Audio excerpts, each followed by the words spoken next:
Good morning, and forgive us for a short delay in getting started. Welcome to the fourth and the final meeting for the Joint Interim Standing Committee on Growth and Infrastructure. I know you guys are all going to miss us, but we'll see each other again just a few months up in Carson City.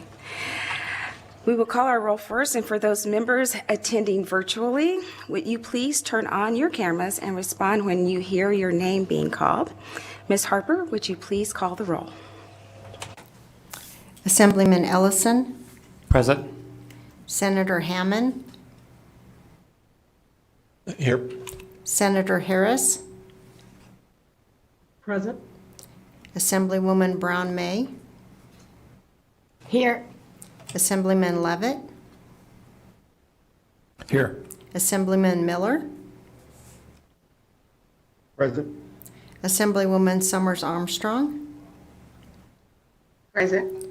Chair Monroe Monrino. And I am present. As you can see, we have members joining us here in Las Vegas and Grant Sawyer, a few up in the Legislative Building in Carson City, and a few virtually. This July is a crazy busy month for legislators. There's conference after conference after conference, but it makes us better leaders for you all. So forgive us being all over. Before we get started, there's a few housekeeping items I'd like to go over. We'd like to remind everyone to please silence all of your electronic devices, especially your cell phones and laptops during the meeting. For the members joining us online, please mute your microphone when you are not speaking, but please leave your cameras on.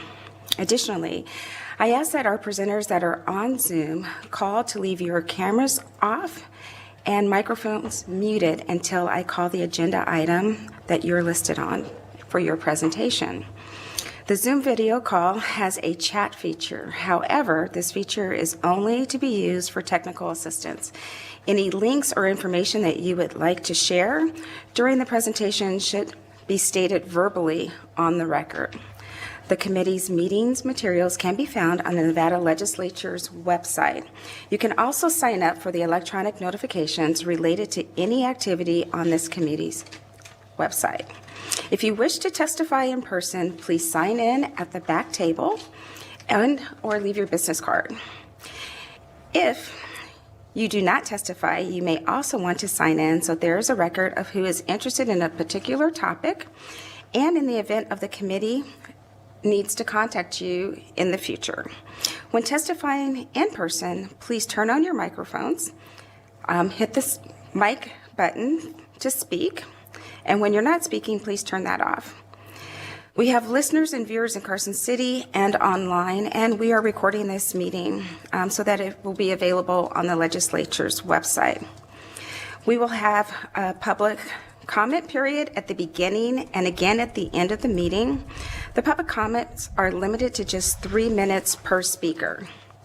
In addition to testifying in person, members of the public may provide public comment in 4 different ways, all of which are listed on the agenda. You can provide public comment by calling in to 669-900-6833, then entering the meeting number, which is 813-8729-4399, and then press the pound sign. When prompted for the participation ID, please press pound sign again. Emailing comments to the committee's email address is another way to submit your public comment, or you can submit comment by writing to us, to the research division, or you can fax your comments to us. Got a lot of ways to reach us. You can find the phone number and the fax number, email address, and mailing address on our agenda. So with that, we will move to our first session of public comment. And today, in addition to our committee meeting, at the end, we will hold our work session. So, BPS, do we have anyone waiting to make public comment? If there's anyone here in Las Vegas, you can take a seat at the table. If there's anyone in Carson City, go ahead and take a seat at the tables there. Don't forget to state your name for the record. And each time you speak, you have to say your name again. I know it's repetitive, but it helps us keep our records going. We'll start here in Las Vegas. Good morning, Madam Chair. For the record, Danny Thompson. I'm here today representing IBEW Local 396 and operating engineers statewide and in California. We're excited about the prospects of a presentation you have today on hydrogen. And, hydrogen, while it seems like some space age thing, I think a little history would be in order for understanding in Nevada. In 1940, as part of the war effort, the BMI complex was built in Henderson, Nevada. At that complex, through the process of electrolysis, they used salt water and put salt water into these giant cells. The buildings were an acre in size. There were 2 buildings. They had some 790 something of these cells in there. The power came from Hoover Dam, directly from the dam, because it was a war effort. They built the power lines underground for fear that Germany or Japan would bomb them and disrupt the manufacture of magnesium. But if you take electrolysis and you take salt water, and if you all remember your high school chemistry, NaCl H2O, that process separates the molecules. And so you would get Cl, which is chlorine, hydrogen, oxygen, and sodium hydroxide. Now, since 1940, up until about 2010, that plant operated, it made massive quantities of green hydrogen. And I tell you that story to tell you this. I know because as a 19-year-old kid who didn't know too much better, I was a cutout electrician on those cells because you had to cut them out live, 600 volts DC from Hoover Dam, and you couldn't shut the dam off. And so when you wanted to change one of these things, it had to be done live. But, hydrogen is the most abundant element in the universe. And because that hydrogen was made from hydropower, it literally was green hydrogen. Now, they utilized that hydrogen to make hydrochloric acid. They would burn the hydrogen and chlorine together, and then you get the condensation that makes food-grade hydrochloric acid, and they sold that acid. But you could go to that same location right today, tomorrow, and put those cells back in order, simply put water in them, and you would make pure hydrogen, H2O, 2 hydrogens and an oxygen. You'd get oxygen and hydrogen, and in massive quantities, because you have the power of Hoover Dam. And so we're really excited about the prospects. And, like I said, hydrogen sounds like some far-fetched idea or some space age thing, but it's not. And so we're excited about the opportunity to listen to the presentation today. Thank you. Thank you. Go ahead. Good morning, Assemblywoman Danielle Monroe Moreno. My name is Tiffany. Thank you for facilitating this event. My question today for you is, are you looking to have President Biden's support in your upcoming election? So 2 things. Could you state your first and last name for the record? And generally, the dais does not make comments during public comment. Thank you. My name is Tiffany Qualls, for the record.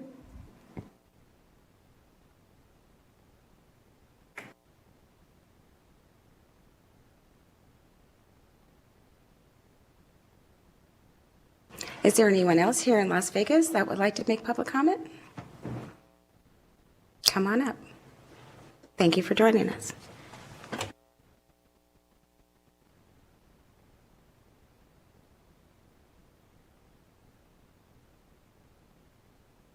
Go ahead and turn your mic on, that mic button. There you go. Good morning. My name is Tony Simmons. Thanks for facilitating this meeting. I want to let the committee make them aware.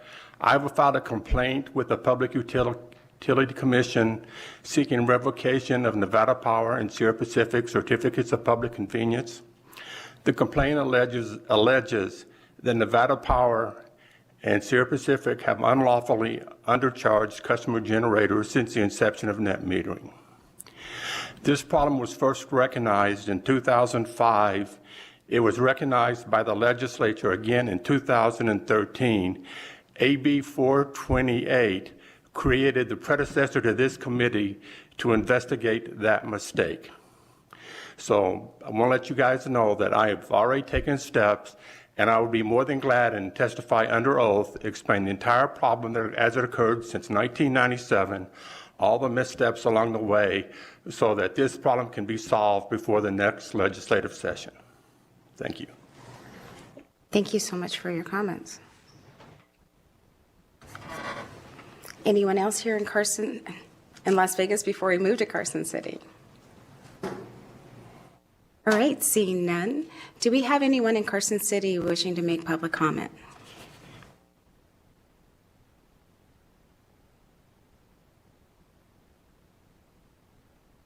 Okay, seeing none, BPS, do we have anyone joining us online or by phone that would like to make public comment? To make public comment, please press *6 on your phone to take your place in the queue. I'm sorry, please press *9 on your phone to take your place in the queue.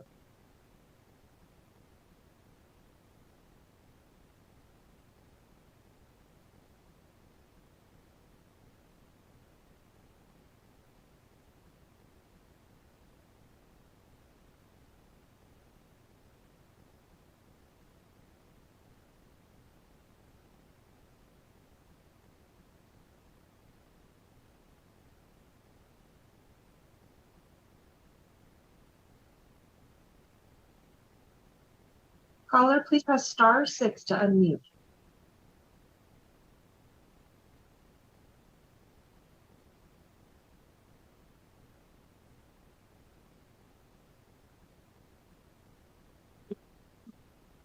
Okay, here we go. Hi, my name is Barry Levinson. I'm a resident of Reno and a retired physician from San Rafael, California.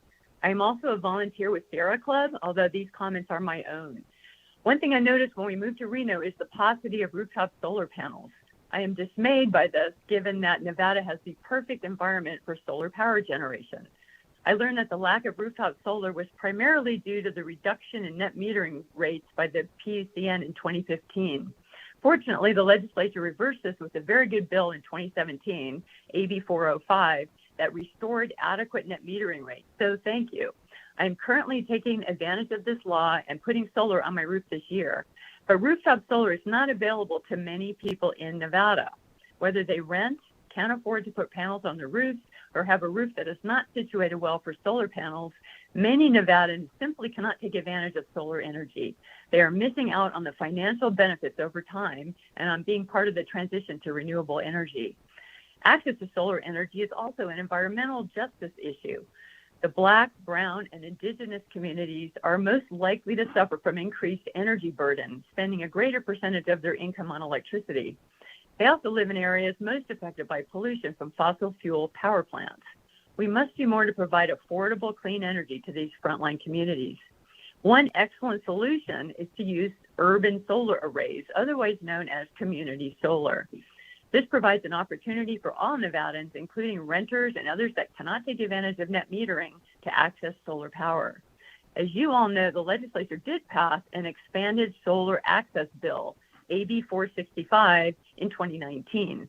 The goal of this bill is to expand solar access and lower electricity prices for thousands of Nevadans priced out of traditional rooftop solar systems.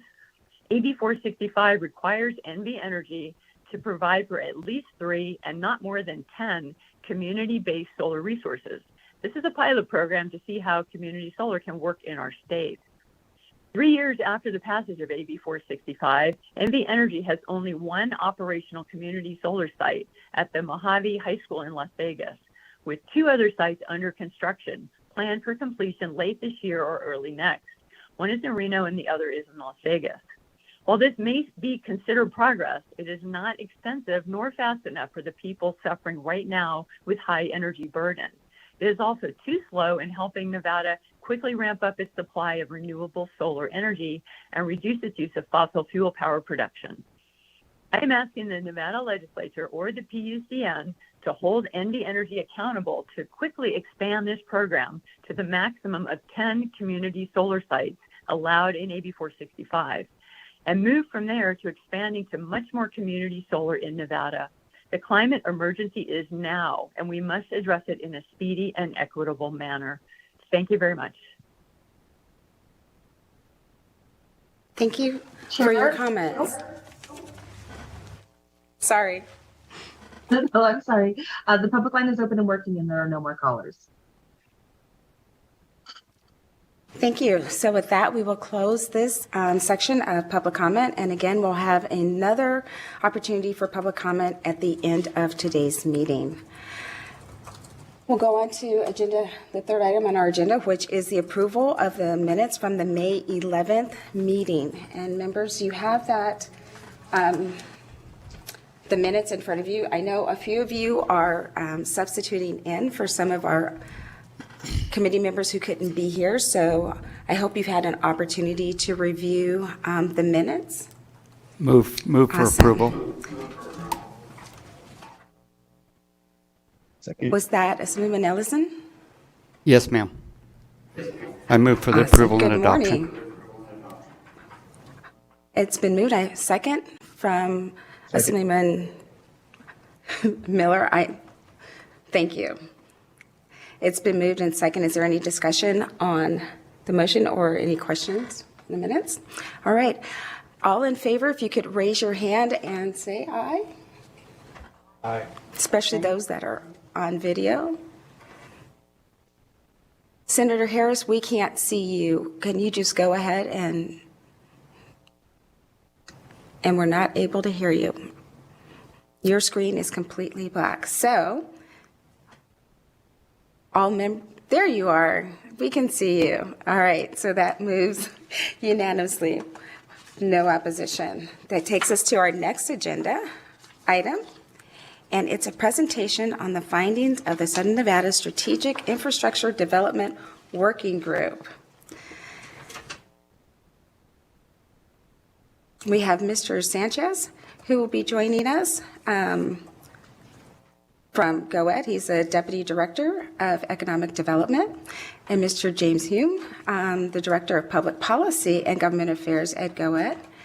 And John, and I'm going to kill your last name, I'm sorry, Repesto? Restrepo. There we go, Thank you. Principal, RCG. Economics.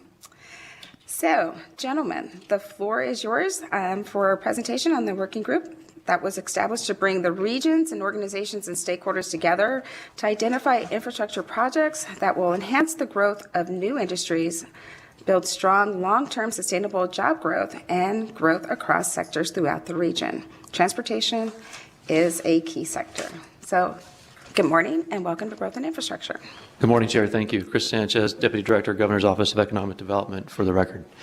So a couple of things today I'd like to do is provide a background on how we arrived at establishing this working group, subsequently the process of the working group, and then the findings.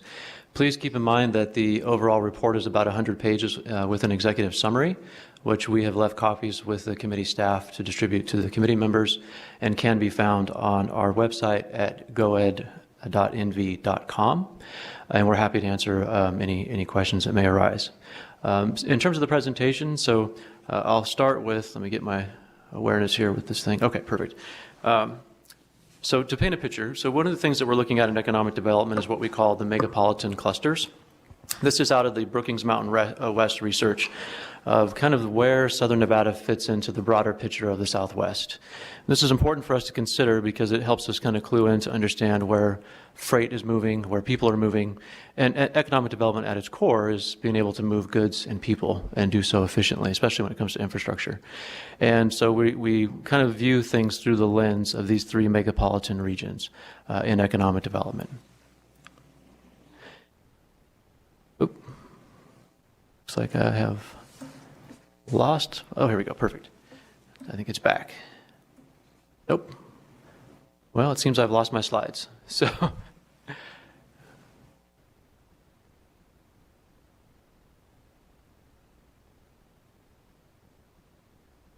while we're working on the technical issues here, I will progress, and given that we... I think we're moving this way with these arrows, so, yeah. Oh, there we go. Perfect. Okay. Thank you. User error. We're good. Thank you. So one of the things that's important to understand, too, is our industry clusters and the growth that we've seen. So this here is Southern Nevada industry base. This comes from Desert Research, SRI International, a research firm that we've used over the years in putting together like our resiliency plan, for instance, that we issued after the pandemic. This actually comes out of that resiliency plan. What you're looking at here is the maturity of industries as they relate to the national average. And so you can see in the top left quadrant that tourism and gaming and entertainment is very mature. No surprise there for Southern Nevada.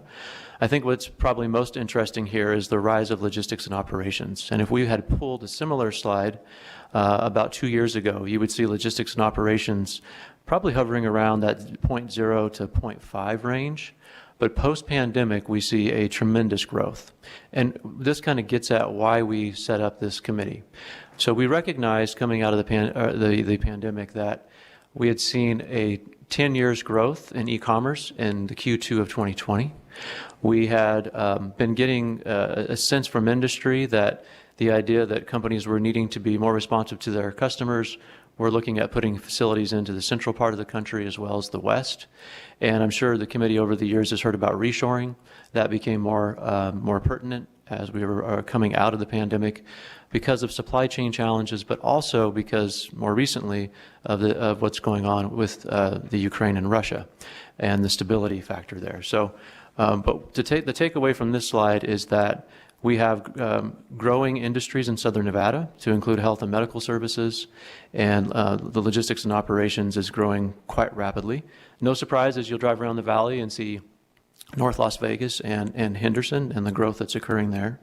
And we'll talk a little bit about the other clusters here as we move through our discussion on infrastructure. So the purpose of the working group, as the chair had indicated in the summary there, essentially we wanted to pull leaders in the community together to really understand what our growth potential was, what our assets were, how we could leverage those assets to grow the economy strategically, where our gaps were, and what we need to do moving forward to be strategic in growing the economy in the region. So the mission was, identify those opportunities, discover the niches, add significant value to the state's overall ecosystem, and identify the assets, as I mentioned. So how did we approach this? So we held 6 meetings. We started in February and ended in July of 21. Each meeting had a theme. We brought in experts name is drawn a blank. I can't remember his, I'm sorry, but the name escapes me. It was this person I wanted to highlight. But we had a number of speakers that were from all over the country. Chris Gutierrez was one from the Kansas City Smartport. And the reason that we brought in Chris, for instance, is that he's a principal at the Kansas City Smartport. This is a region that has about 52 municipal governments, 17 counties and 2 states that came together in the late 90s that went through a similar kind of process that I think we're probably at here in Southern Nevada, which is to identify the assets and look at how that region could grow strategically, leveraging those assets. Now, if you've been through Kansas City, you know that they've got a lot of rail and heavy industrial presence, and that's historic. But they were at a crossroads in the late 1990s as they were looking to grow thoughtfully and develop a strategy that would keep them relevant. And you're going to hear me use that term as we work through this presentation, and that is being relevant to industry and in their region. And so each meeting had a theme. We covered a wide swath of topics, from industrial development to land to water to smart ports to trends in electrification and autonomy. And John and I, that's John Restrepo, who also joins me here on the dais. We also conducted one-on-one interviews with all of the working group members. And here are the organizations that those members were from. So we had a good cross-section of our utility providers, our county, our cities, our INCHI, as well as the individual institutions. And the questions that we posed ranged from, from their perspective, what do they see as our assets? What do they see as opportunities? What do they see as things that we need to focus on that may prevent us from achieving our goals in Southern Nevada? And so the central points. So one of the things that came out of this is that Southern Nevada needs a bold strategy to drive the type of evolutionary change that is needed. You'll hear me say this in this presentation. That came up repeatedly in all of our interviews, was that there needs to be an ability for the region to come together to make decisions that are regional in focus. So I started with that megapolitan slide. One thing that's important to consider, there's a few things here actually.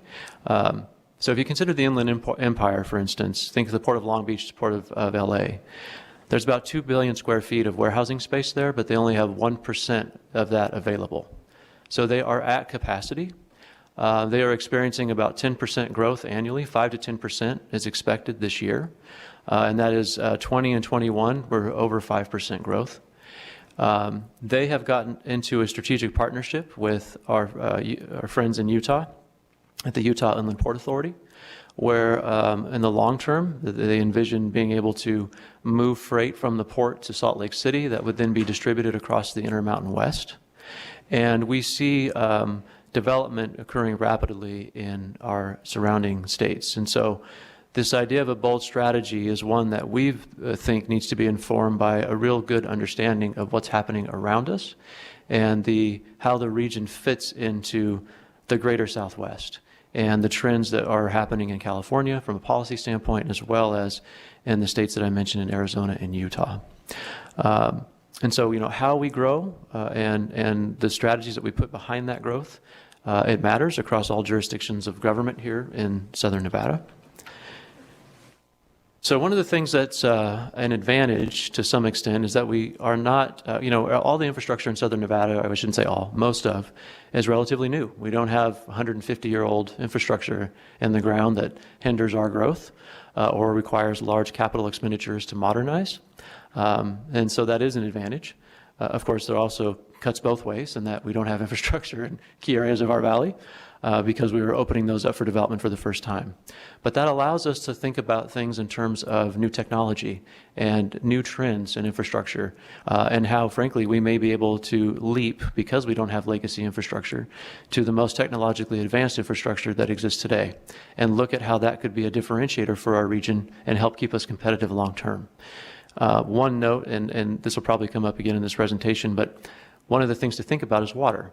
So much of what's been communicated around water, especially in the national press, is the deficit at Lake Mead.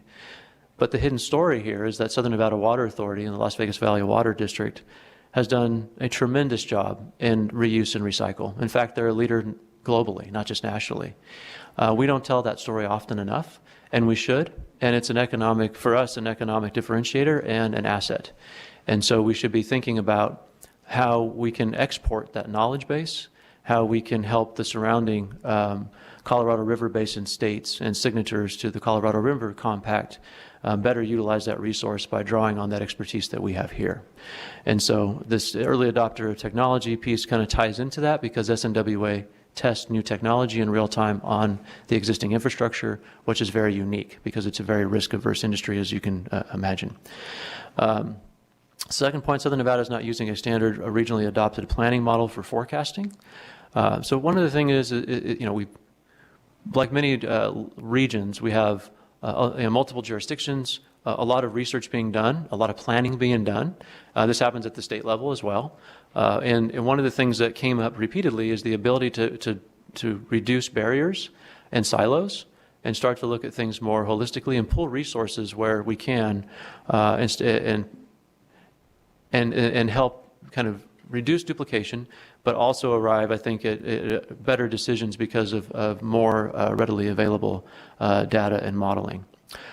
This third point is what needs to be done to address the needs to move towards a more diverse population in Southern Nevada.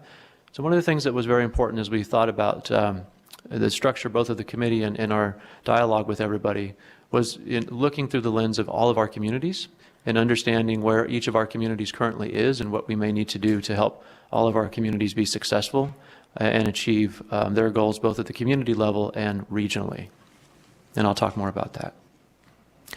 So one of the things that's, you've heard me mention already, but that is land. And essentially, we have to start with land. And then secondarily, the infrastructure that goes to that land so that we can basically entertain the idea of growth. In economic development, we see that through in site selectors. We see that through companies that are kind of coming in and kicking the tires and wondering where they might be able to land in Southern Nevada to accomplish their goals. And we are in a situation presently where I think you probably have all heard by now, we have a land deficit. The challenge we have in Southern Nevada is that we don't have enough contiguous land available in large enough footprints to allow for, or I should say, meet the demands of where industry is. And where we do have, in the limited capacity, I should say, cases where we do have sizable footprints of land, there aren't many, but where we have them, we don't have the infrastructure. And so it really goes to the heart of our competitiveness. If you think about Utah, for instance, Utah is working on their Western Valley, Salt Lake Valley expansion right now of 32,000 acres. Phoenix has announced a 3,500 acre, what they're calling employment corridor, where they are unlocking land for the purposes of facilitating better transit and availability of the workforce to where their jobs are. And so, for us to maintain our competitiveness over time, our ability to draw down federal land and then subsequently match that with a strategic and thoughtful intent around infrastructure will speak to our ability to compete in the region as time goes on. So economic diversification in this slide that we have in front of you here, globalization of lodging and hospitality industry, especially the digitization of gaming, could become a significant threat to Southern Nevada. But it also is an opportunity. And you'll hear me use the word opportunity many times through this. So even though we face some adversity in the region, we have, through all adversity, opportunity. It just really depends on how we come together as a region to both address the challenges but capitalize on those hidden opportunities. And the globalization of gaming is one. The other is that the industry is changing. And as the industry changes and evolves, we need to be mindful of that. As there's more automation brought to bear in the industry and that impacts the workforce in the industry, what does that mean?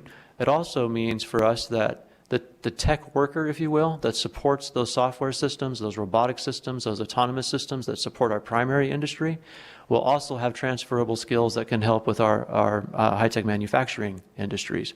And so we need to be looking at where those threads lie across industries and the skill sets that exist and the training programs that we're going to need to support the growth of our primary industry, our emerging sports economy, and our growth industries. Second point is economic development and diversification should analyze in terms of degrees of separation from the Strip. Essentially what this means is that those opportunities that I mentioned just previously in sports and hospitality. So we have, let's say because of the stadium, we have a company that comes in and develops a new app. And that app is specific to, let's say, football in the stadium. But then they discover that that app can be used in healthcare. And so they repurpose the app in healthcare. And then in the third iteration, it's used in some other industry. And what that means is that we're getting different degrees of separation from the initial intent, the initial industry that technology was adapted in. And so as a region, focusing on how we can bring those innovative companies in, accelerate their activity, provide support for them so that they can move through those steps of expanding the opportunities that they might have in other industries. And eventually what you're left with is you get so far from where they started that you don't even recognize where the initial technology. The third is more must be done to mature the secondary industries that are related to lodging hospitality. I just talked about that in terms of the opportunity as the hospitality industry grows and matures. And I should mention the convention industry as well. Also, economic resiliency is dependent on infrastructure. How is it prioritized while still protecting the natural environment? So one of the things that's very important, and the governor and his team and GOED in partnership, as well as with the Department of Conservation and Natural Resources, have worked with Kristen Averett, our lead in this area, on our climate strategy for the state. And one of the things moving forward that we are cognizant of and affecting change in is ensuring that economic development, that we use a kind of a wide lens as we start to think about growth throughout the state and in the region and the impact. There's no secret, as I mentioned, with water scarcity. We need to be mindful of the companies coming in and their water usage, and if they're a fit for our region. Emissions, as we all have talked about, and I know the committee's looked at very closely, and what those emissions will mean for the environment. The other broader context here that kind of fits into this megapolitan region concept that I mentioned is that the policies that are being developed in the surrounding states, and especially California, matter to how we plan and strategize in Southern Nevada. As California adopts very robust carbon mitigation plans and strategies, much of the fleets may have to be re-domiciled. Where those fleets are domiciled potentially will be in the Southwest and Southwest states. As we see a more enhanced growth and supply chain, Those trucks are coming right through southern Nevada, and there's going to be more. And you'll hear me talk a little bit about the I-15 corridor in this next bullet point. So we need to be thinking and segueing a little bit here, but it ties into the environment. There's been a lot discussed over the years, and one thing that came out of our conversations with the I-15 corridor is that we need to be mindful of induced demand. And so I think many of you have heard about the Bright Line, which is the planned rail, high-speed rail from Southern California to Las Vegas. A great project. But because of the idea of induced demand, which basically means that even though we will add rail capacity, we will not solve the capacity issues on the I-15. And so we need to be approaching that with multiple solutions. So if you remember, just not quite a year ago, Governor Sisolak and Governor Newsom had announced that the two states, NDOT and Caltrans, would come together, and California DOT would come together to work on a plan to add capacity where there's choke points on the I-15. We need that. It's essential, especially for our tourism corridor. We are seeing that behavior is changing because of the I-15 congestion that happens on our weekend travel and our destinations. We are seeing folks that are flying more and driving less, which is good. But we also know that even with the rail and with the additional lane capacity, we still stand to have congestion issues on the I-15. So what I'm getting at is with everything that I bring up today, you'll find that we need to advance multiple solutions simultaneously to solve our problems. And there's no silver bullets here, and it's going to take time. I-15 is one of those. And so, working with the resort corridor and the individual properties on a number of ideas that have come up through a lot of these conversations, from staggering checkout times to a litany of other things, probably more in-depth conversation at a later date. We'll need to advance those things. So the one thing that we need to look at is, you'll hear the word in economic development too, ecosystems and networks. So that's really defining our place in this region and how we add value to industry, how we add value to our partners. Yesterday I was fortunate enough with members of the GOED team and our head of our Regional Transit Commission here and the LVGEA to visit the Long Beach port. And we had a lot of dialogue yesterday around how Southern Nevada can fit into the freight conveyance ecosystem, if you will, in the southwest region. We have partnered with the Utah Inland Port. We are going to be bringing industry together, multiple industries over the next year. We'll be holding these meetings both in Utah and in Nevada, where we'll be looking at the supply chain. We're going to be looking at how freight moves very specifically across the different industries through our state. The added value potentially here is, where in the supply, with what's being built in Nevada, or excuse me, Salt Lake City and Arizona and Phoenix, and what's being built at the port, what can Nevada build that will complement those things that will be additive? And so we're working with all the parties that I just mentioned to answer those questions. And this is early stage development, but the important thing I think that's worth noting here is that each of the entities that I've mentioned in the respective states have all had a very open door and willing partners in the discussion. So stay tuned on that. We will have more as we close out this year and as we get into Q1 of 2023. So a couple things here on the transportation distribution. Funding of public transit in Southern Nevada in 2021 is at the same level as it was in 2002. Please keep in mind that this final report was reported out, if you will, in late 2021.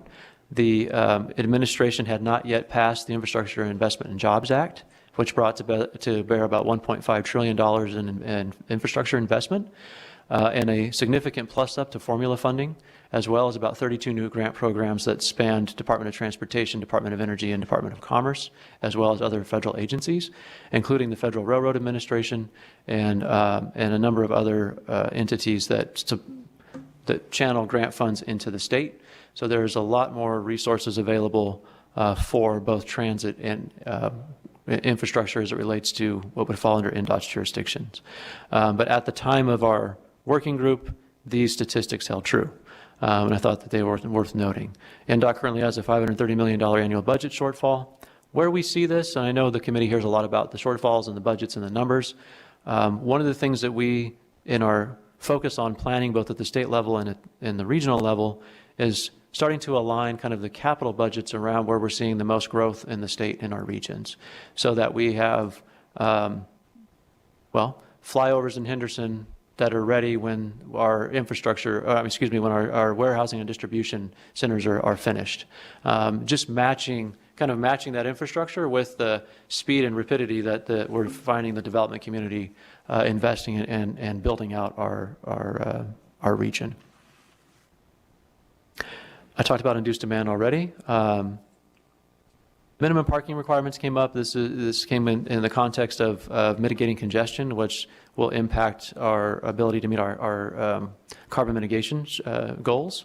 And the idea is that if we kind of flip the way that that's looked at with minimum parking regulations, drive down car ownership, which drives traffic congestion. The key here, though, is, as I mentioned, that these are complex, and when you peel down the onion, everything is related. So we've got to make sure that we've got the ability to move people across the valley in our transit planning.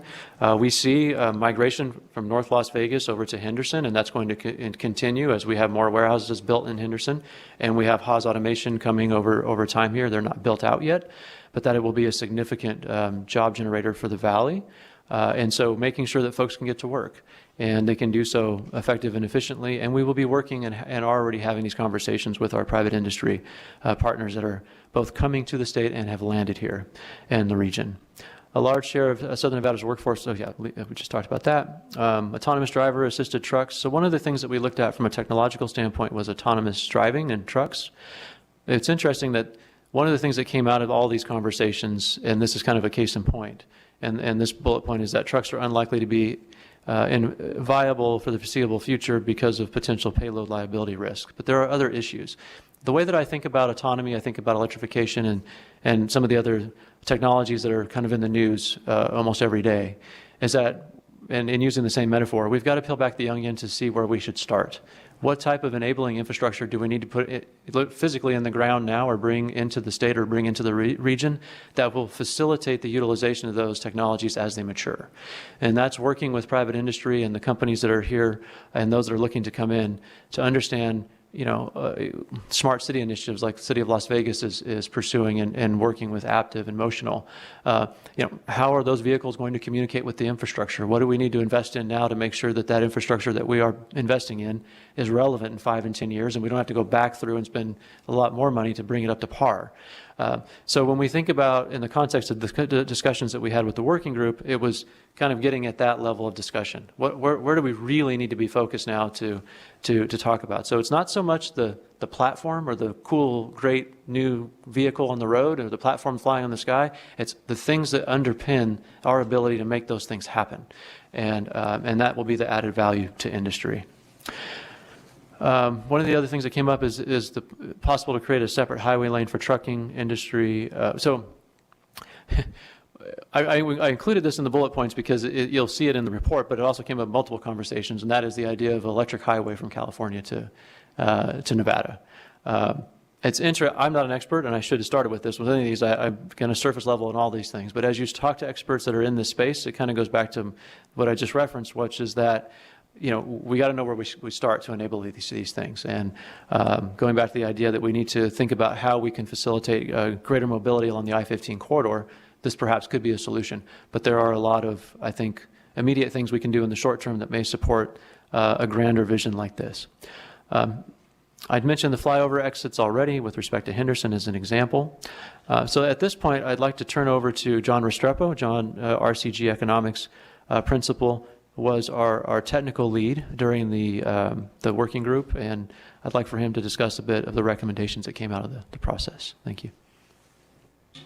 Thank you, Chris. Good morning, committee. John Restrepo with RCG Economics here in Las Vegas. Just a kind of spin-off of something Chris said earlier. I know that the main thing that we learned through all of this in all these meetings and the interviews that we did was the variety of silos that have been created or have been existing here in Southern Nevada for many years between public agencies, between private companies and public agencies. And that's held us back a little bit, I think, in terms of how we become a more resilient economy. What I think happened, as everyone I think knows, the pandemic just exposed a lot of the underlying issues that we've been able to avoid because we just depended on general growth and that sort of thing. The other thing that came out of this committee was it's going to take an incredible amount of time, talent, treasure, and political will to make ourselves a more resilient economy. We did learn we're the least resilient metro area in the country, economically speaking.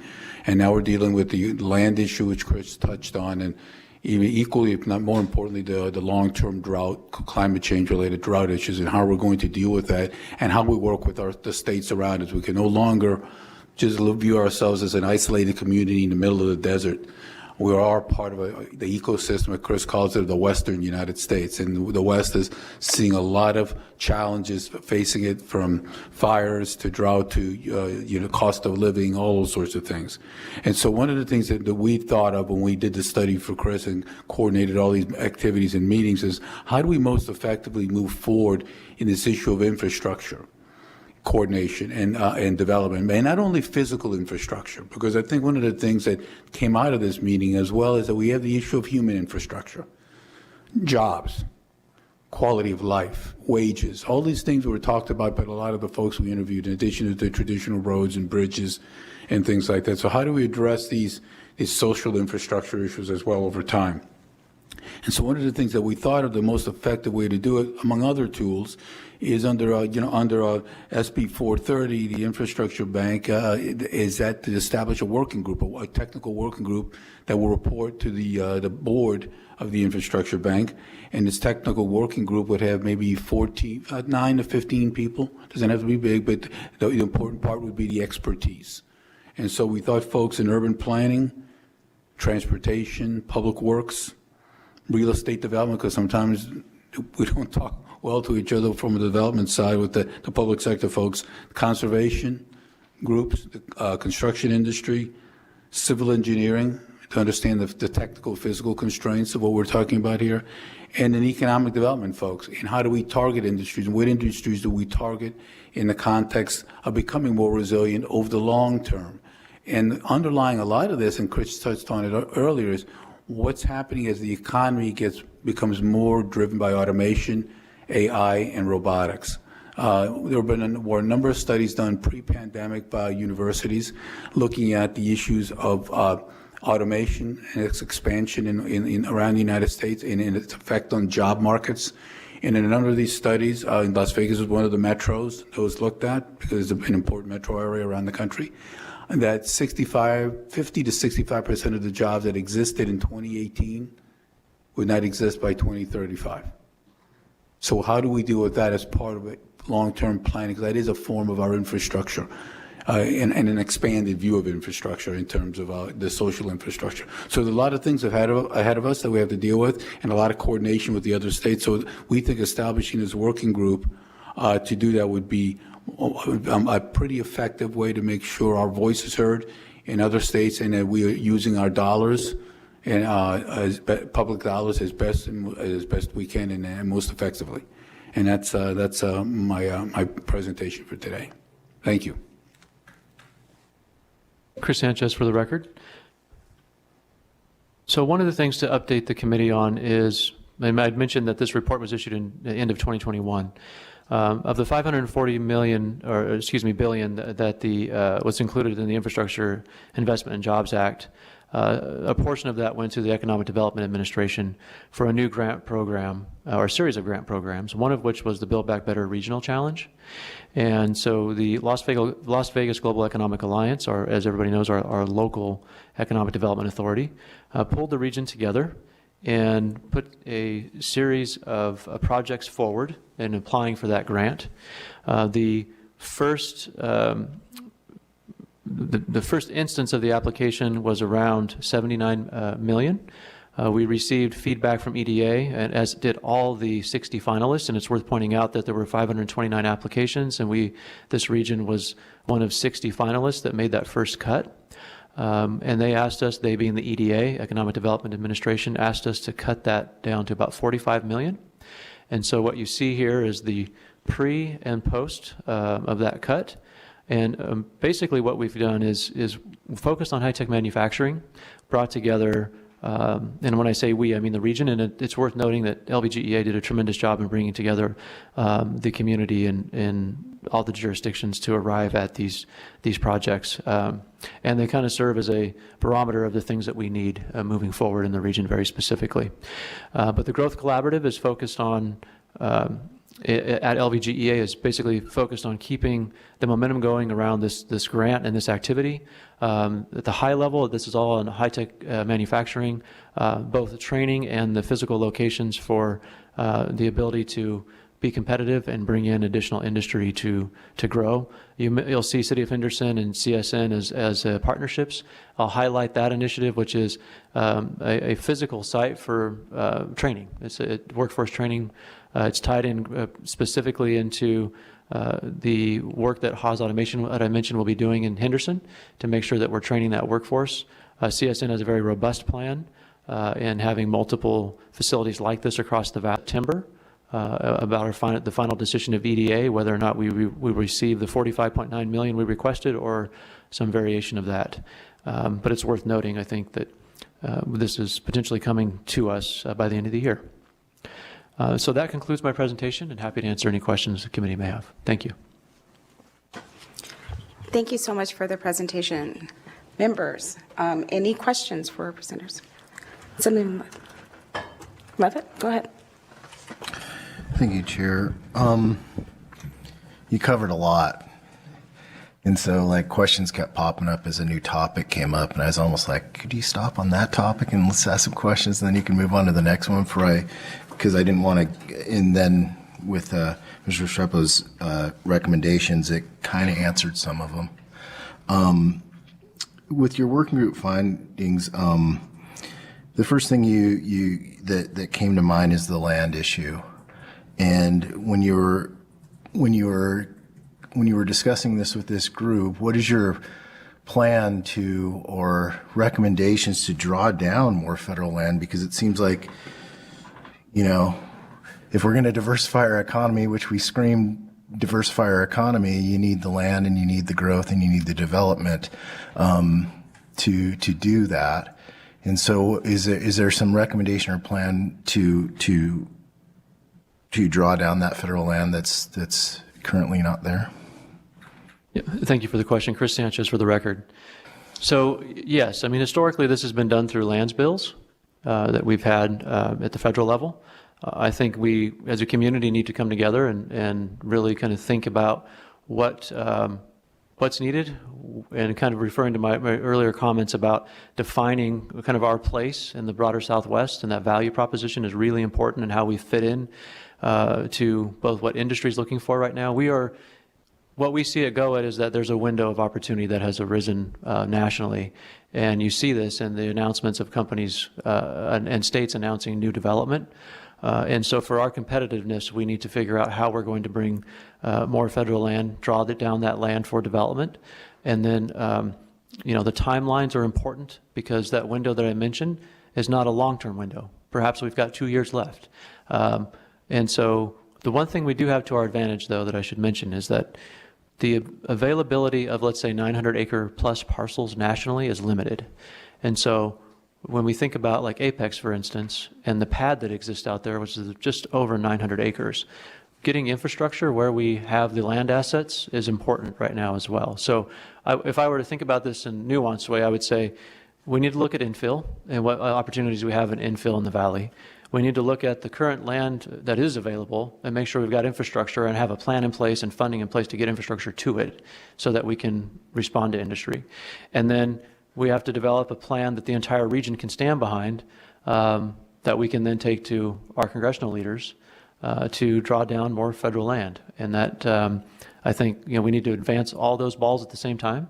There's a lot of complexities there, as you know, with environmental concerns and urban sprawl concerns and the like. But the long-term viability of this region will be dependent on and competitiveness is going to be dependent on our ability to solve this problem.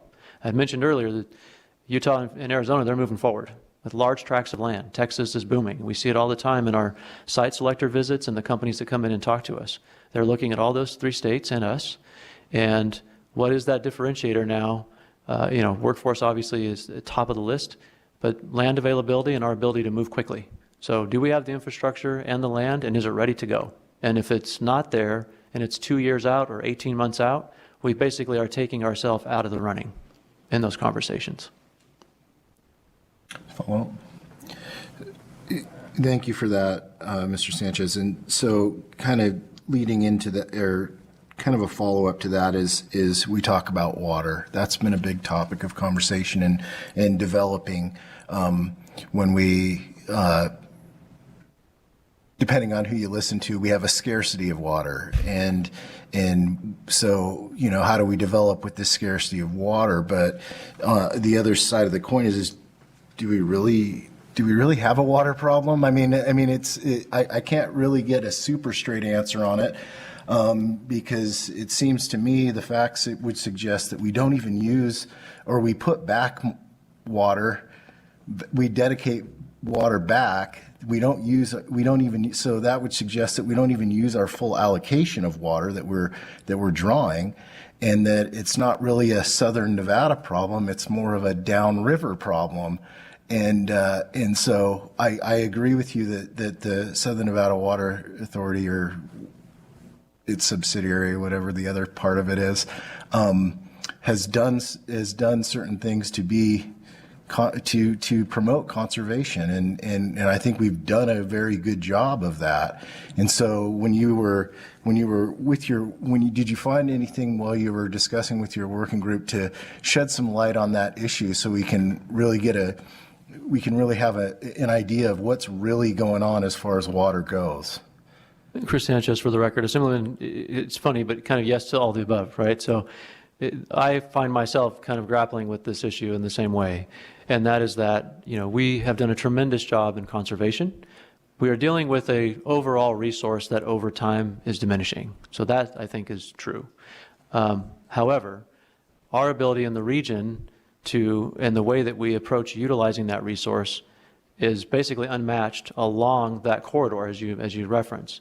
So I think, not to be repetitive, but I do think there's an opportunity for us to export that knowledge base. I think that the way that sometimes the way things are characterized don't always tell the whole story. And you know, we want to, I think from our end at GoEd, our aim is to ensure that we're just good stewards of the resource.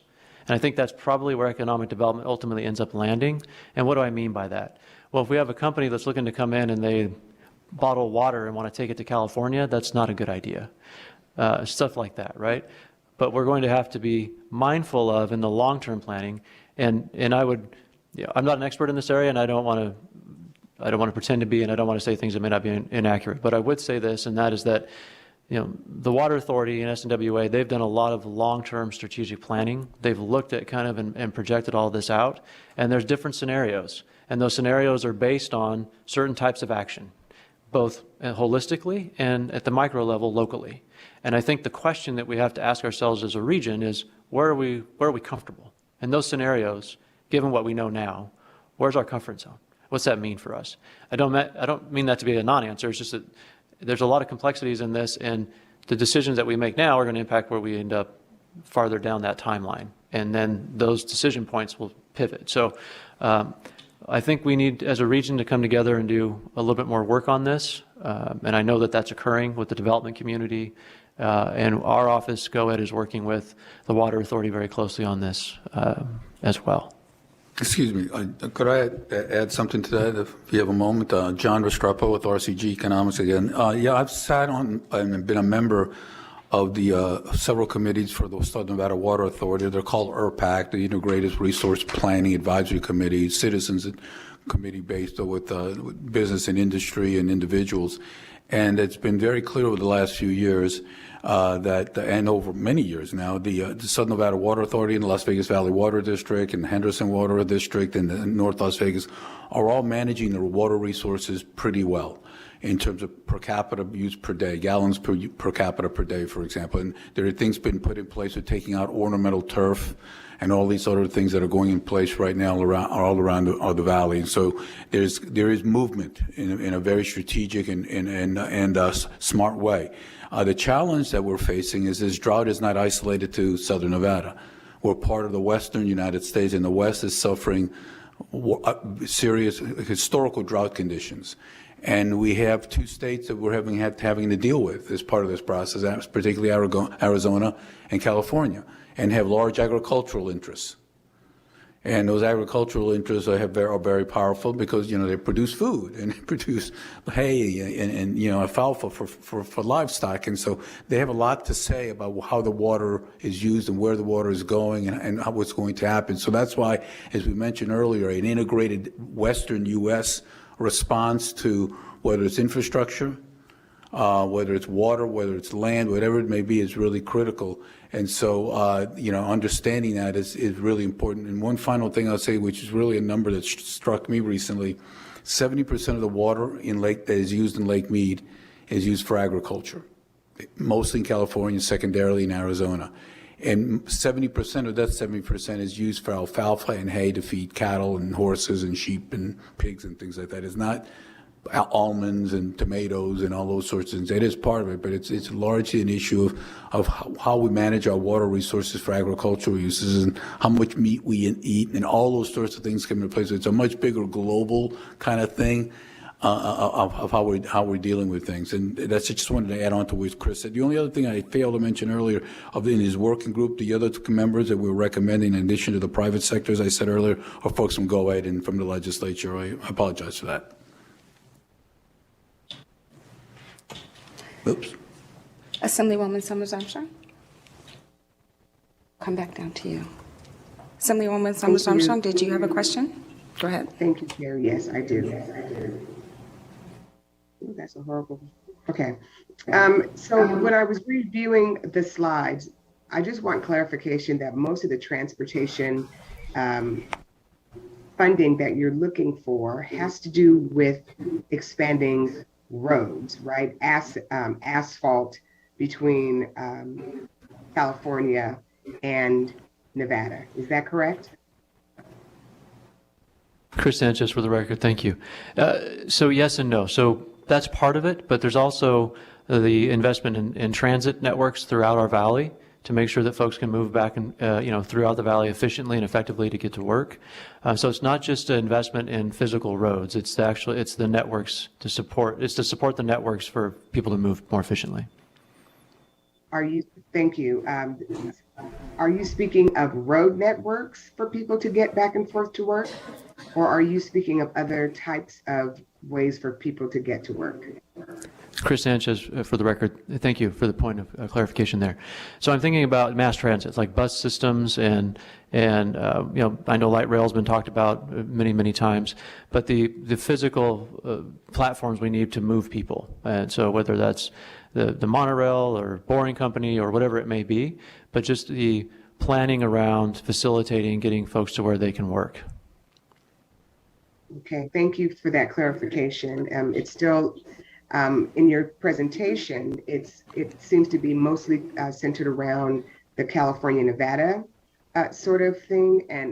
And I was listening to what you were saying about taking advantage of opportunities because we have hundreds of acres for large development.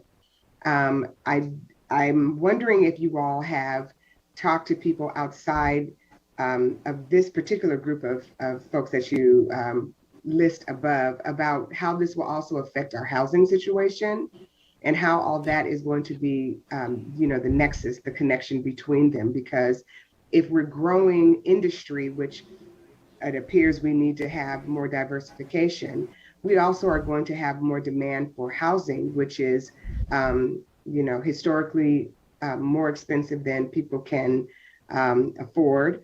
And there's very little of it that is affordable right now, and how we're going to deal with that issue as well, I think really has to be part of the discussion, because I don't know what those other places like Utah that you spoke of earlier are doing about their housing situation. I just know that we have a crisis here, and I would like to hear if you all looked at housing in those places and how they are dealing with their issues about housing cost. Chris Sanchez for the record. Thank you for that question. Absolutely. So in this particular working group, we did not focus on housing, but that was intentional because there's other groups within the community that have been the lead on looking for solutions for affordable housing. Our agency is very much involved in those discussions, and we are working kind of in hand in glove with the leaders in the community around those discussions. So it's not that we weren't mindful of it, it's just that we didn't want to duplicate the effort that was already occurring in the community with the other state agencies and some of the locally led activity. But you raise a great point, and that goes to kind of planning and zoning at the local level and how we support our growth and how we we think about the influx of people coming in as a result of opening up more land assets. And I think that kind of is a great segue into the point that Mr. Restrepo brought up, which is that we need the idea is that a regional planning body that kind of sits above all the jurisdictions, which could be helpful in this instance in looking and mapping out, kind of making sure we've got the housing availability, that we're anticipating the number of employees that could be coming in based on the acre of land available, and are forward-leaning in those conversations over time. So, thank you. And if John Restrepo, if I could add to that, Assemblywoman, I think as we all know from the infrastructure bank setup that we've been put forward, that was Zach Conine, because instrumental in a lot of this. There's $20 million that has been put in for bonding for affordable housing. It should leverage around $200 million of activity. It's not the be-all, end-all, but it's a starting point on how we address the affordable housing issues. So the infrastructure bank will be critical in addressing those kind of investments. The other thing, too, that you touched on and Chris touched on, too, and that is what are the cities and the county, the jurisdictions are going to have to do in terms of revamping, revising, updating, reforming, whatever term you want to use, their zoning laws. To allow for more creative ways to do infill development, and how do we, have more inclusionary type zoning as opposed to exclusionary zoning? So that's all part of this equation, as well as the whole zoning, a part of this at the local governmental level. Chris Sanchez, if I may add one more point, and that is that, and this has also been a priority of the governor and the governor's senior team. And there's been senior staff kind of leading the charge in this area as well. So we were kind of mindful of that too as we went into this process. Thank you. Thank you. We next have up Assemblywoman Brown May, and then we'll have Assemblyman Ellison up north. Thank you, Madam Chair. Thank you, gentlemen, for this robust report. First, I want to echo many of the comments of my colleagues relative to balancing water and availability of land, as we know that plays directly into how we will grow strategically to meet the needs of our existing residents and throughout our community currently. Many of the conversations that I am a part of throughout our community are about that. How do we ensure the stability of the water resources that we have, given the fact that we are not the only entity drawing on that water? I think it's a stark visual when you see the lake diminishing as quickly as it is. And as I'm sure you're all aware, there are a number of articles done locally and nationally relative to the water shortage in the western part of our states. So it's a huge concern, and I'm thrilled to hear that there's a lot of consideration, and have met with our leaders in water and understand that we have a 50-year plan, and that 50-year plan is revised every year, right, for another 50 years, so we continue to address those issues. But then the availability and affordability of housing is the secondary key consideration as we work on economic diversification. So just have to get that out there, understanding that balancing that as we grow. But Mr. Restrepo, I'd like to address a comment you made, and I'm wondering if you can unpack it just a little bit. In your presentation, you noted that we are the least resilient metro area in the country, economically speaking. I'm wondering if you could just detail the specifics of that a little bit more. Thank you. John Restrepo with RCG Economics. The question of economic resilience is different types of resilience, obviously. There's physical, there's social, and the one we focus on most of the time in our practice is the question of economic resiliency as it relates to the structure of our workforce and our economy. We are an economy that's largely based on the kindness of strangers, as they say. So when people are feeling comfortable and they're feeling that they can spend money and travel and visit us, and so that's the issue of discretionary spending.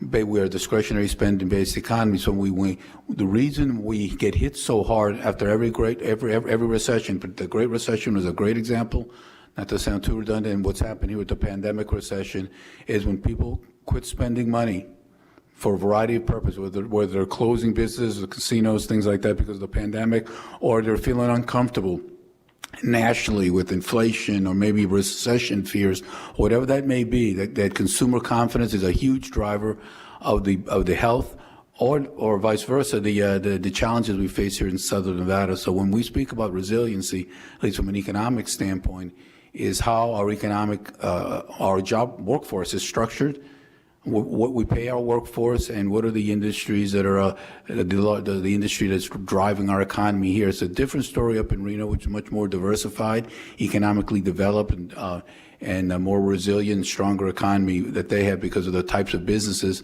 they've been able to attract there because of a variety of reasons, not the least of which is their location on the I-80 corridor.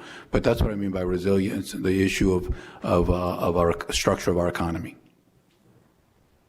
Thank you. I appreciate that. Just one clarification, Madam Chair. Have you studied this previously, given that you are in economics, and I know it's a passion of yours for many years? If you have you seen any improvements in the diversification or any improvements at all relative to our economic stability as a result of investments in education or bringing in new industry? We're much better off than we were when I moved here 30 years ago. Are we where we want to be? No.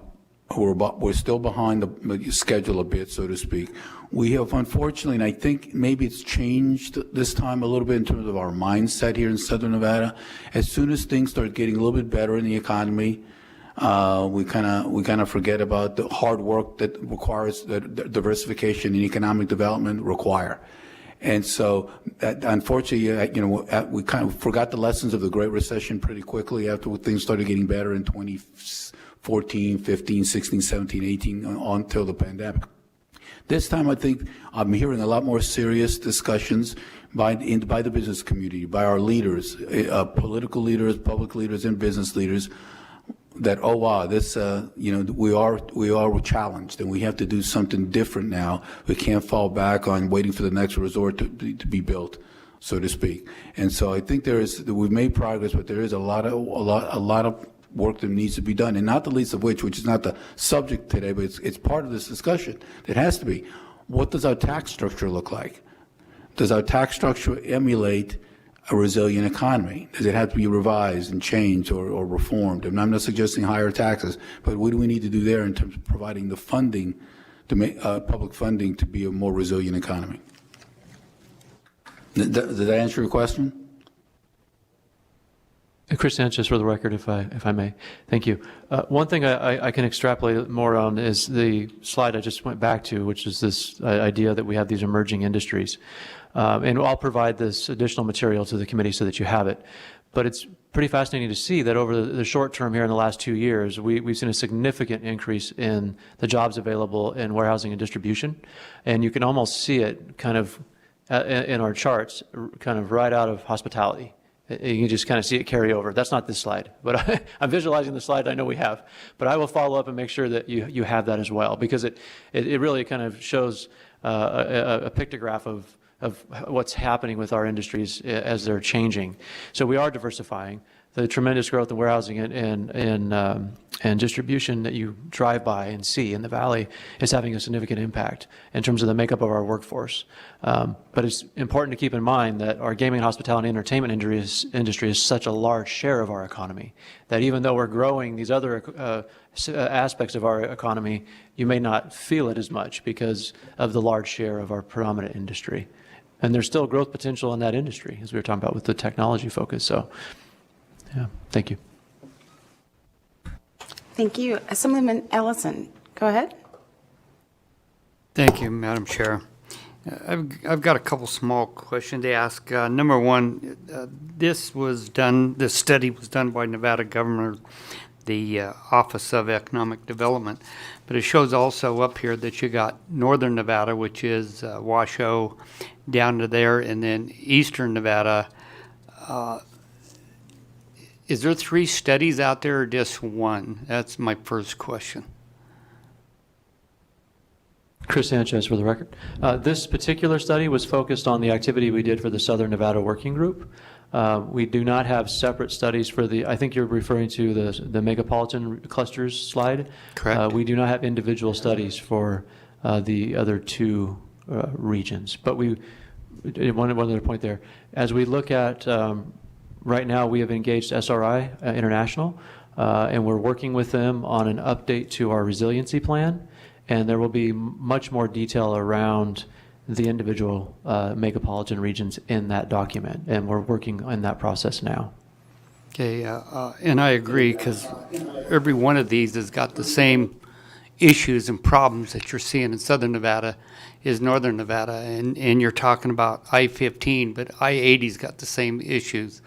And we've got a lot of major development in industrial, commercial across all down I-80. So Northern Nevada is growing, and some of the biggest companies in the world are moving down into these areas. So I'm hoping we don't look back on these. And then the last thing I wanted to bring up is I hope you'd look at that study that was done by NACO, and that was done, this thing had been going on for 5 to 8 years. The study about Nevada could change us around mostly on the public lands and being developed back into the state of Nevada. So if you could take a look at that study, I think that'd answer about 90% of your questions on public lands and how this could be and how it could pay for every bit of this. So it's DeMar was Commissioner DeMar that actually pushed on this, and we had that bill here several times. But if you'd look at that study, you might find there's a lot of information in there that you can use and the governor's office could use. Chris Sanchez for the record. Thank you for that recommendation. And I should say you're exactly right. So I spent a lot of time up in the north and in the rurals looking at opportunities for infrastructure. One of the things that we're focused on is the development of rail, north-south, especially in the Ely corridor in the northern, and the ability to connect on that 120-mile stretch of the railway there. I mentioned earlier, we're working with Utah very closely on industry focus. That's mining and agriculture.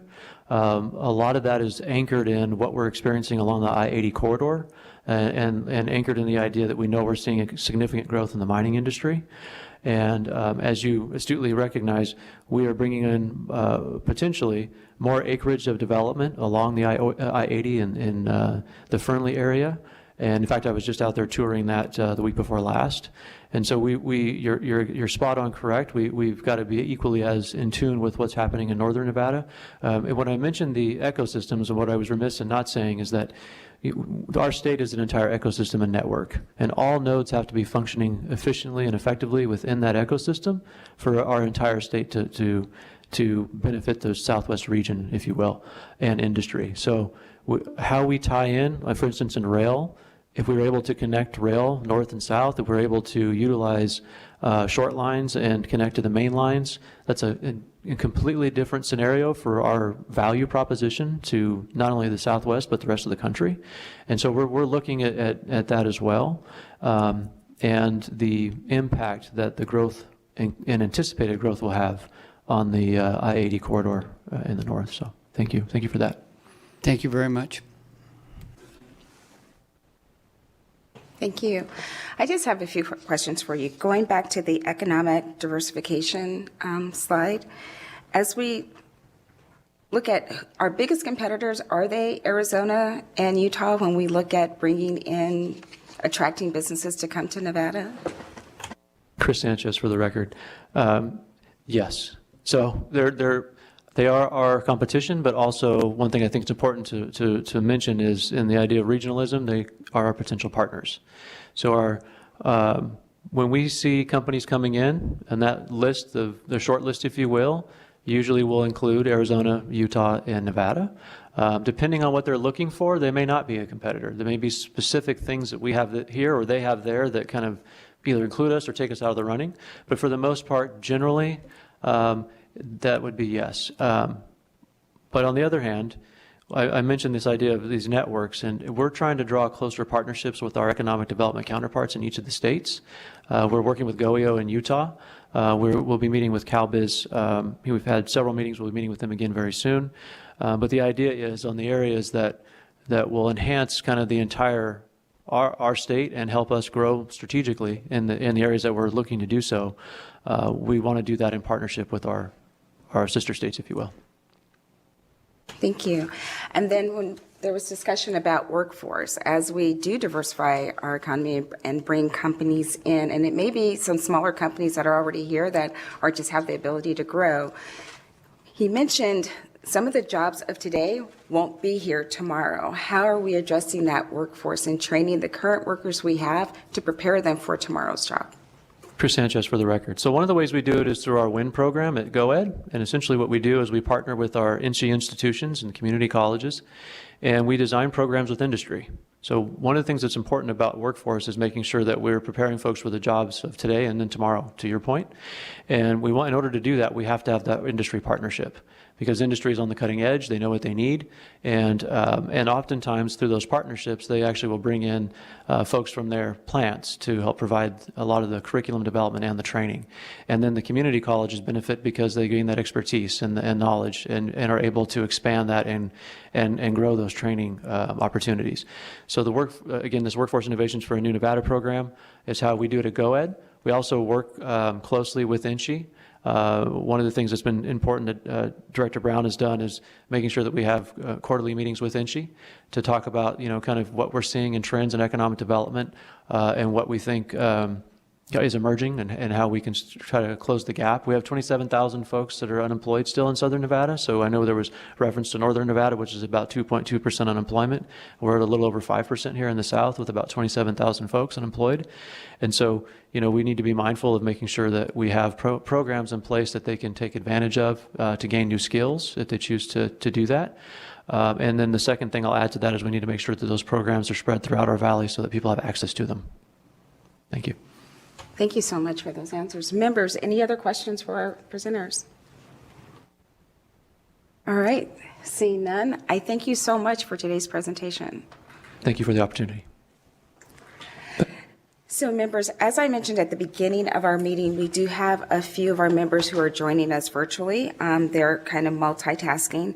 So in the fear of maybe losing them to some other obligations they have, I'm going to go out of order and move to our work session, do that next, and then go back to our presentation. And with that, I am going to turn it over to Ms. Thomas.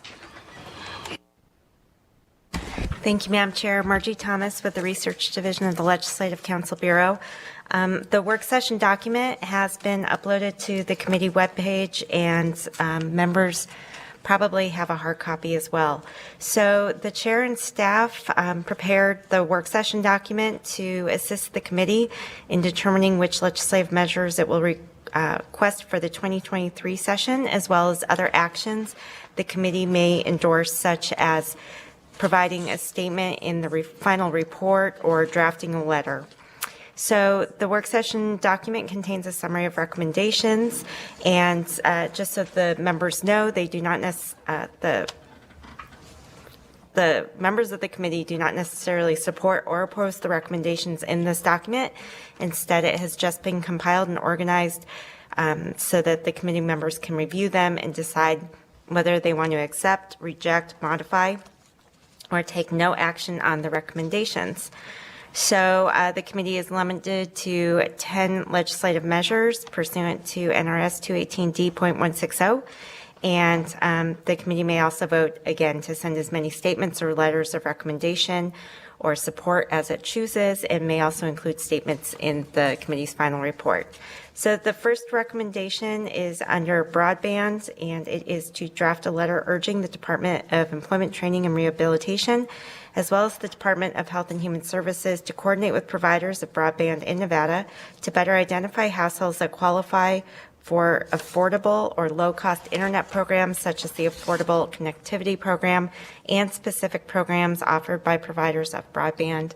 The members may remember that this was discussed at the May 11th meeting. Thank you, Ms. Thomas. Members, any questions? I'll entertain a motion. I'll move, I Madam have- Chair. Okay, I believe Senator Hammond was first, so I will take the first from Senator Hammond and a second from Senator Harris.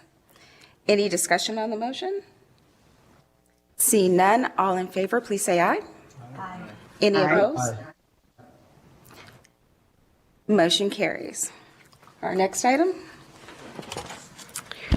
The second item also is regarding broadband. It would be to include a statement in the committee's final report urging the state of Nevada to maximize current federal funding and grants to connect unserved persons and communities throughout the state with broadband. Again, this was also discussed at the May 11th meeting. Members, any questions? I entertain a motion. Senator Hammond, a second from Assemblywoman Brown May. Any discussion on the motion? Seeing none, all in favor, please say aye. Aye. Aye. Any opposed? Seeing no opposition, the motion carries unanimously. Next item? Thank you, Madam Chair. It is regarding electric vehicles, and it is to include a statement in the committee's final report encouraging the Department of Administration to prioritize electric vehicles as replacement options for fleet inventory at locations throughout Nevada that have available EV charging infrastructure. This was also discussed at the May 11th meeting. Thank you, Ms. Thomas. Members, any questions on the motion? I'll entertain a motion. Senator Hammond moves. A second? A second from Assemblywoman Brown May. Any discussion on the motion? Seeing none, all in favor, please say aye. Aye. Aye. Aye. Any opposed? Oppose. We have one in opposition. That was Assemblyman Ellison. The motion carries. The next item on our agenda.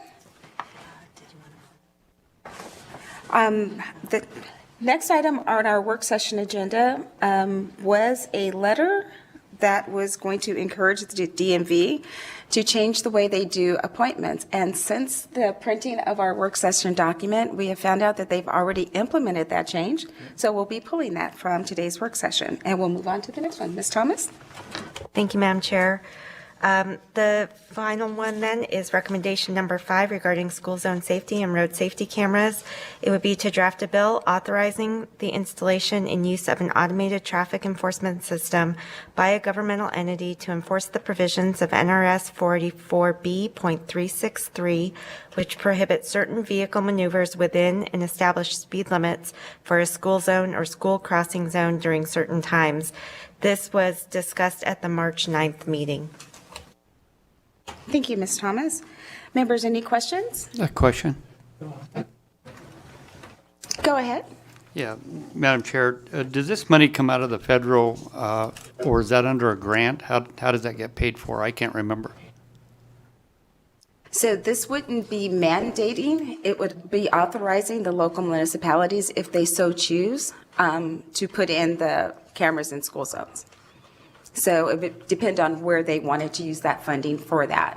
Thank So you. it's not a mandation, it's just authorizing language. Senator Hammond?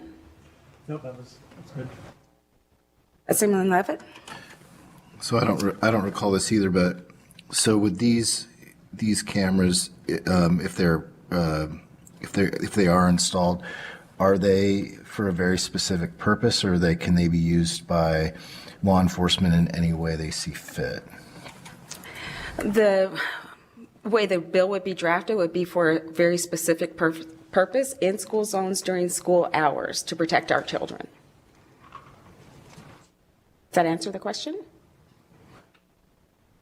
Yeah, I know that was the main purpose, but I was just wondering if a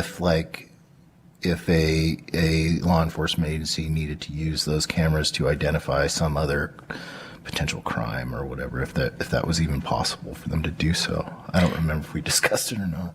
I don't know if we discussed it in that detail, but I think that discussion would be hammered out during the legislative process as we draft the bill and work the bill. Any other questions? All right. With that, I'll entertain a motion. I have a first, Assemblywoman Brown Meg, a second. A second from Assemblyman Levitt. Any discussion on the motion? Seeing none, all in favor, please say aye. Aye. Any opposed? Seeing no opposition, the motion moves unanimously. Thomas, I believe that ends our work session. Thank you all. And if those who are joining us in the conference, if you have to leave, I totally understand, but I wanted to make sure we got our work session done before you had to leave. Thank you. Thank you, Madam Chair. I appreciate your understanding. So that brings us to our next item on the agenda, going back to our original agenda. It's an item to discuss the Nevada Sustainable Transportation Study and the Advisory Working Group to study certain issues related to transportation, which was established in Assembly Bill 413 during the 2021 legislative sessions.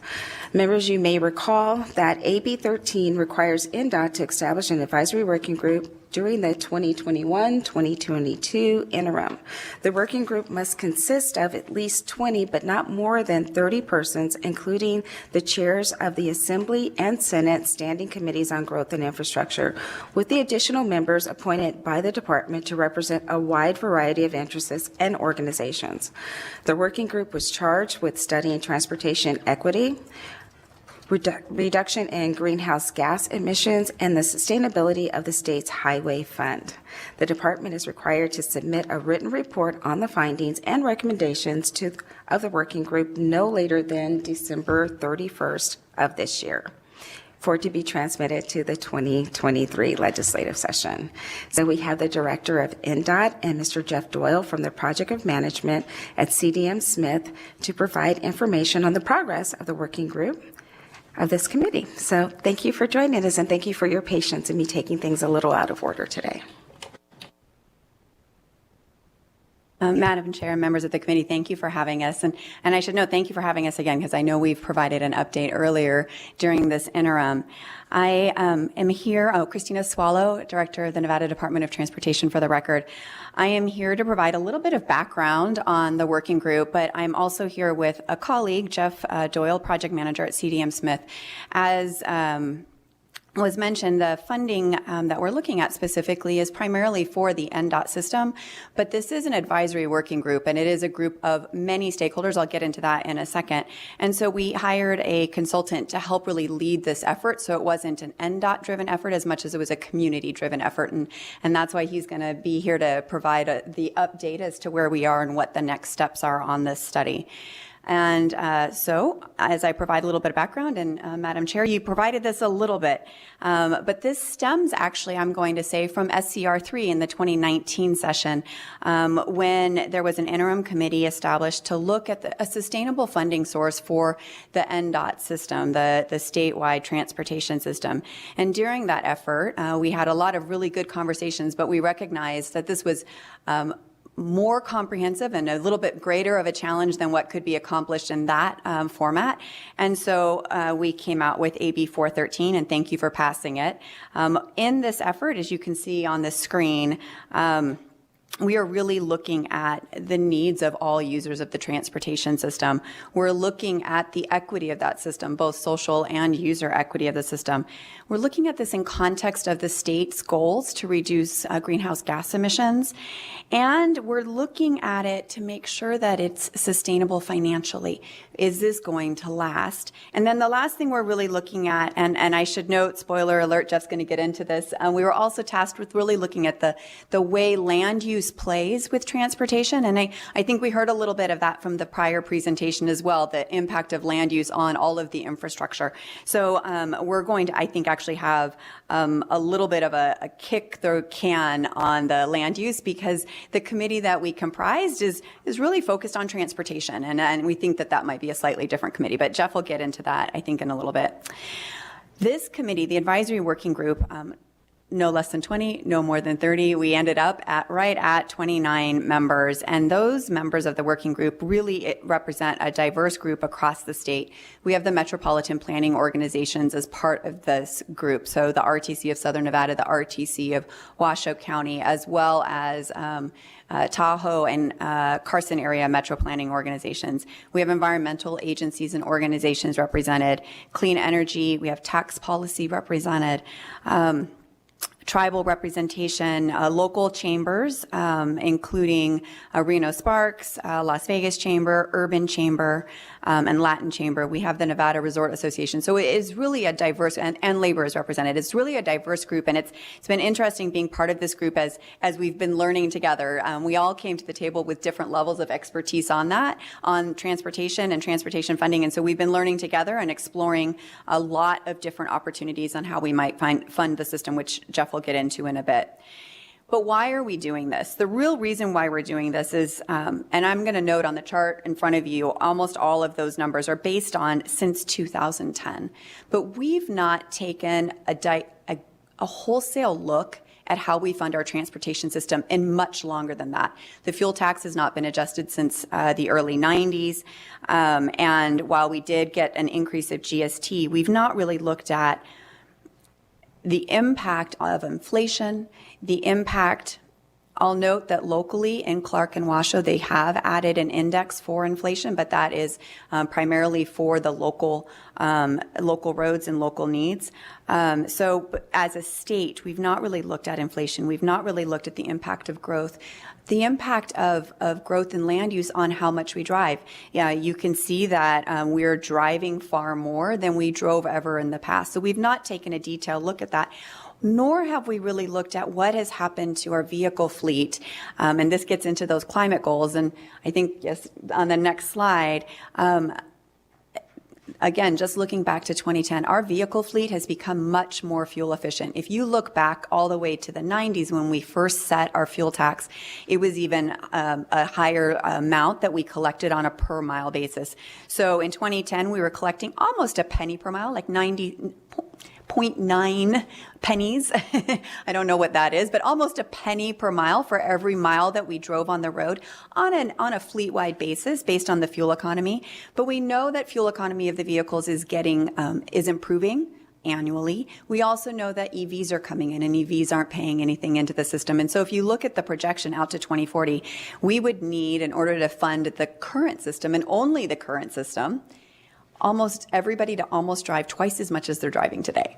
Well, if my system looks the same and they're driving twice as much, we're not going to be going very far or very fast. So that's what this is. We've identified, and the previous presenter talked about the funding shortfall that we've identified. We've actually done a deeper dive into that and really looked at what the extent of that shortfall is and what the opportunities are and challenges in that space. And then we dove into how do we address that shortfall? What do we need to do? What are the recommendations? What is the advisory working group going to provide to the committee at the end of the study? And with that, I'm going to turn it over to Jeff Doyle, a project manager for CDM Smith, our consultant on this project. Okay, thank you, Christina. Good morning, Madam Chair, members of the committee. Again, Jeff Doyle with CDM Smith. I pick up the rest of the presentation from here, about 10 slides. I do want to point out that in some advanced materials that we sent the committee, we did make a couple clarifications and updates to 3 slides, and I'll point those out as we reach those slides so everyone's working from the same piece of paper or slide. Okay, as Christina mentioned, the working group, as you can see here from the schedule, our first meeting of the 29 members was back in July of 2021. We are on pace to finish on time and to deliver what we hope will be something useful for the legislature, not only your upcoming session, but in future sessions as well. I should note this is one of the slides that had a correction. We're not sure yet which date in November we will have a final working group meeting. I think maybe some advanced materials indicated November 8th, but there's something else happening that day, so we're not sure of the time and the format. So we'll address that when we get to it. In front of us, we have the September meeting, which is very critical. As the working group is still, they're not yet at the point where they're ready to vote or endorse certain findings and recommendations, but they're getting close. And so the September meeting will be critical as we move forward. The first thing that the group did, and it's foundational for the report that ultimately will make its way to you, is that it drafted and adopted guiding principles for future transportation revenue sources. So it's operated basically as a measuring stick as the working group sifts through a number of options that you'll see in a moment. And each of these principles, either alone or all of the principles are used to measure the revenue mechanisms, but the mechanisms themselves, either alone or in combination, one or more mechanisms, should be capable of achieving each of the, I think that there are 7 of them. I'll just quickly mention them. I won't read all the words to you, but financial sustainability is a measure of whether the revenue to be produced from the recommended mechanism is going to be sufficient to meet the ongoing maintenance needs and the demand for future transportation services in the future, not just for tomorrow. Sufficiency is financial sufficiency. It's related. That's a measure to make sure that the amount of revenue raised from a mechanism is sort of the juice is worth the squeeze, so that we're not recommending mechanisms that are, insufficient to meet the funding needs.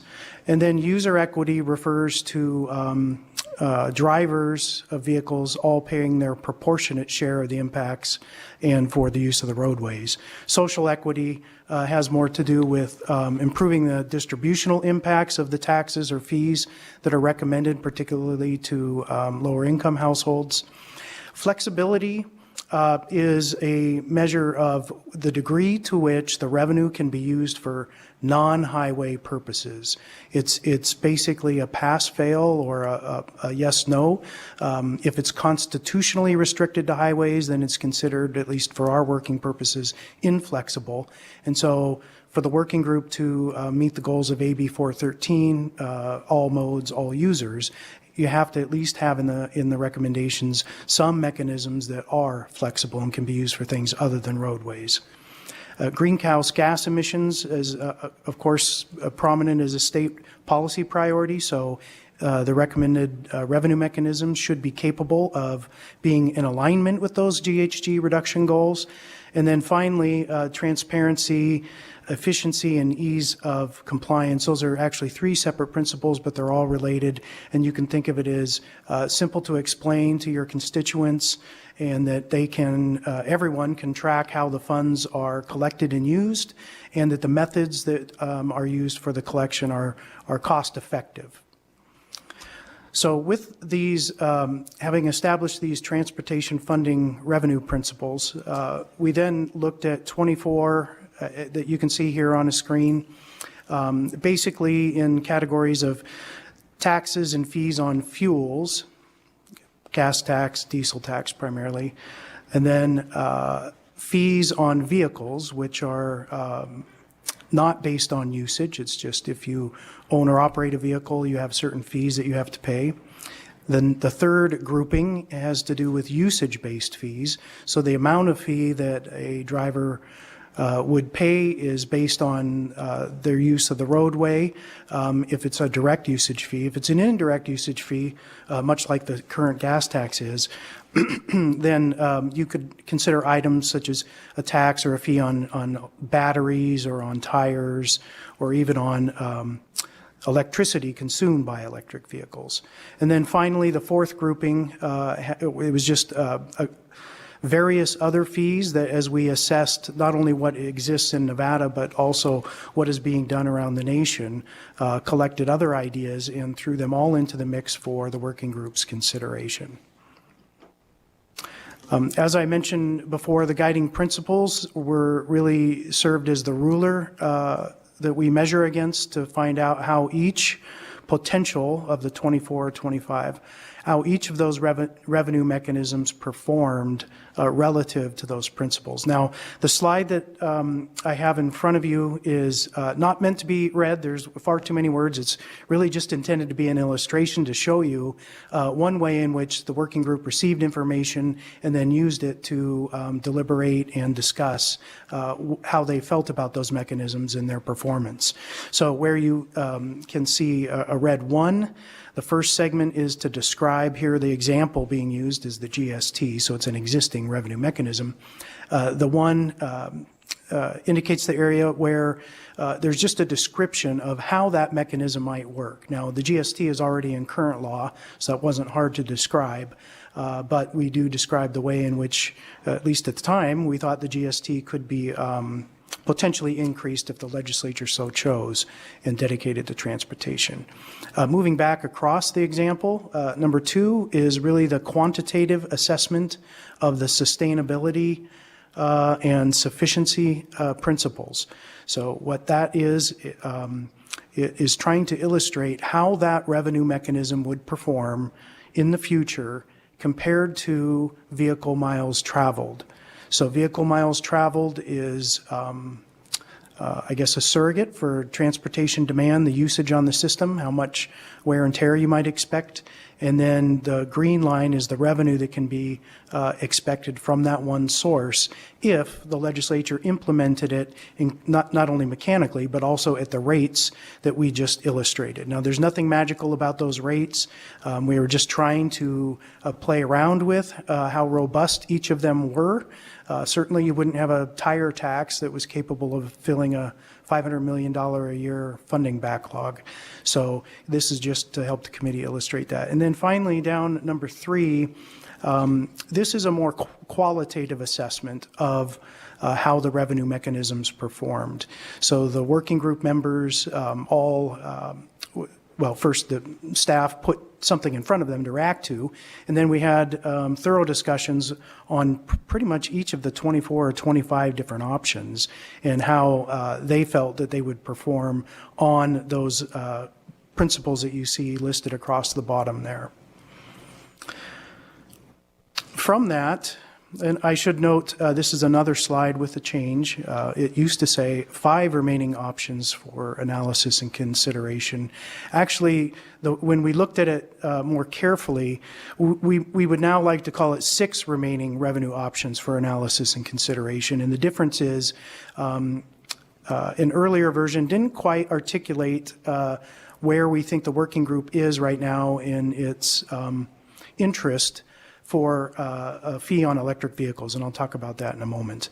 But what you see in the left-hand column is that there are long-term sustainable revenue sources that have been identified. Now, that was obviously the principal charge coming out of AB 413, but there are mechanisms that are already in place. They're current taxes that instead of brand new mechanisms, current taxes may have some viability, at least in the near term, as the legislature considers, how you want to fund the transportation system going forward. So we've created that bifurcation of the different options. In the middle column are ones that were interesting to the working group, but they perhaps were better suited as a local or regional tax mechanism or fee mechanism rather than well suited for statewide transportation funding sources. And then the long list over in the far right category or column are mechanisms that were either eliminated or set aside because they're no longer under consideration. The working group seems to have moved to active consideration of the 6 listed in front of you. And I'll just quickly mention them, and we can certainly talk about them more if you'd like in Q&A. First is for the long-term sustainable statewide revenue sources, a distance-based charge on light-duty vehicles, which is also referred to nationally as a road usage charge, has been identified as of interest to deal with the eroding tax revenue that Christina showed you in one of the earlier slides. Also, increasing the current GST, that's the value-based tax on vehicles, was of interest to the committee, and it was particularly important because that was a flexible funding source. So it could be used obviously for roadways, but if the legislature should so chose, it could be used for other multimodal programs and priorities as well. So the intent there was to make sure that there's an inclusion of a flexible source for the legislature to apply. Mechanisms that are either currently in law, the first three below, or that could be popped up fairly soon are listed under the near-term statewide revenue sources. So obviously increasing the current gas tax and the diesel tax would be possible in the near term because it already exists, as would increasing the basic vehicle license fee that all owners pay for vehicles. In addition, there is interest so far among the working group in exploring more about what could be done with an inflation index to the excise tax, the gasoline excise tax statewide, and recognizing that it's already in place at the local level in many areas. And then finally, this is the one that we had to reconsider to make sure we captured where we think the working group is at the moment. They seem to be in general agreement, not unanimous, but general agreement on a distance-based charge for electric vehicles, road usage charge. However, with an option to pay a flat fee if a driver wanted unlimited mileage and didn't want to have to pay a road usage charge. So that is sort of the skinny down version of the longer term road usage charge for everybody someday in the future as revenues erode. As we, I guess here have highlighted the GST in some respects, just using our example, but also as the most viable flexible funding source for transportation. Fortunately, we had, it was the Legislative Council Bureau that flagged an issue for us that we were not aware of, and it mostly has to do with the mechanisms by which the legislature may or may not be able to increase the GST, depending on how that would happen. And so there's a lot of words on the slide here, but I'll just try to hit the high points. It's a recognition that the GST is constitutionally capped at 5%. And when you consider that the state rate is currently 4%, and the largest county plus Churchill have imposed their option or their local option rate of 1%, that squeezes out most of the viable room under that 5% constitutional limit for that fund source. So that was something that the consulting team had not considered, and we appreciate LCP pointing that out. They also highlighted a couple different possibilities for maybe if the legislature so chose, and if it's a recommendation of this working group, ways to move forward that would be other what do we call them, drafting techniques that would allow the GST to be increased for transportation purposes. And we're still sort of taking in their advice and counsel on that, and we will pick it up again in September and summarize it for the working group members so they understand that it's not as simple as perhaps we thought it would have been early on. There was a second possibility. We weren't sure how the GST issue would play out, so we wanted to resurface another flexible funding source for Nevada's consideration, and that is a delivery fee. And to be clear, this is a delivery fee that would be paid by purchasers, or well, actually by the shippers. Scratch that. It was a small fee that would be paid by the merchants. We'll just call them merchants. Likely collected from the users, just like any fees that they pass along. It would not be paid by the Postal Service or UPS or FedEx. But it would be, for example, Colorado has enacted such a fee. I think in their case, it's 35 cents per delivery. And it would be obviously for tangible goods, and the legislature and the working group will make recommendations as well on the scope of what that would be. There is an issue with that. Well, first of all, I should point out that there was not unanimous agreement by the working group on this as a source. So it's been set kind of back to the bench. But we still wanted to tease out these details and so that we have a leave behind for you someday if that's of interest. But the issue has to do with the Streamlined Sales and Use Tax Agreement, which is a multi-state compact some states must be members, other states can opt in, and some states are not members. And what it basically requires is states can't add on various rates, taxes, fees, so that it's so difficult to administer the sales tax across state borders. Colorado was not a member of the SUDA agreement, so they probably didn't have to wrestle with this issue, at least as it affected their compliance with that agreement. Whereas Nevada is a member of the agreement, and so more research is needed on that. And fortunately, we don't think that the working group is relying on this as a recommended source. Okay, wrapping up soon here. As been mentioned in the prior presentation, but also by Christina, the advisory working group was also directed to consider the role of land use and smart growth strategies in reducing transportation emissions, but also improving the system efficiency and equity. And there is a lot of energy and interest on this topic among the Transportation Advisory Working Group members.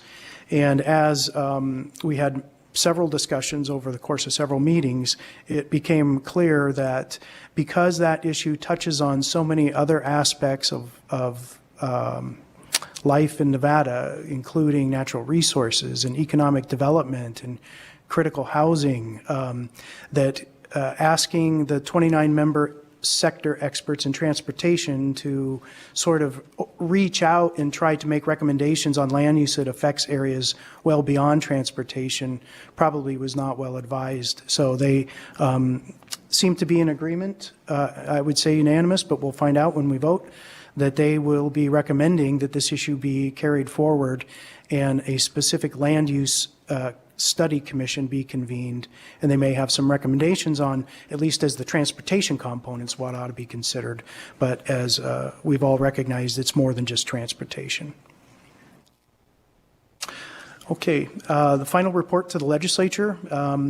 Just to set expectations, there will be areas, probably more areas for findings and conclusions, and there will be hard recommendations. For example, GST, I'll just use as an example. That might be one where, well, they may, I don't know what they'll do in terms of specific revenue sources, but there may be revenue options that they won't be recommending necessarily should be a certain rate to raise a certain amount of money for a certain purpose, but rather, as the original charge was, looking at mechanisms that are sustainable for the future. However, to provide hopefully maximum usefulness to the legislature, in the findings and conclusions, we are going to prepare rate tables for the mechanisms that were of interest to the working group, so that if you, when you pick them up someday, either next session or in the future, and feel that the timing is right, you could calculate using all the information that we've provided, what rates would raise which amounts and what, for what purposes as you determine. So those will be included along with the recommendations to meet the requirements of AB 413 for a sustainable funding source for Nevada. The final slide is the final report to the legislature. We are on time in terms of being able to get the report to you. The next meeting will be critical. It'll be in person. I think it's here in Las Vegas, so I encourage everyone to watch or attend.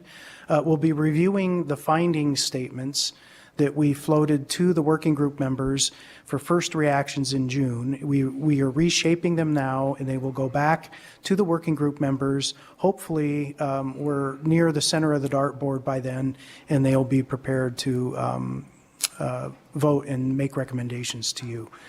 And then also we'll be trying to solicit their feedback on the final report, including areas where there's not 100% unanimity. We still want to be able to, even if it's a recommendation, we want to be able to accurately reflect where there is dissent or differences of opinion among the working group members, so that you can just turn to one source and you would have, yes, the recommendation, supporting information, and if there are concerns or dissent, that still remains among the working group.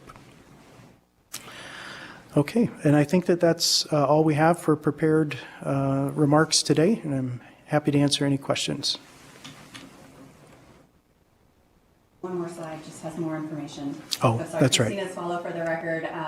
This slide, I think it's important to point this out. All of our meetings have been public meetings, and all of the information, the workings of the working groups is available on this website. So we have been soliciting comment as well as engaging broadly. Sorry, your mic wasn't on at the beginning of that. I don't know why. I saw you push the button. Well, I'd like to thank you both and the team of people that have been working with you to get us to this point. It has been a labor of love for everyone involved. When you look at the number of meetings that you all have had, both in person and virtually, and this committee could have had 30 people on it, and we got to 29.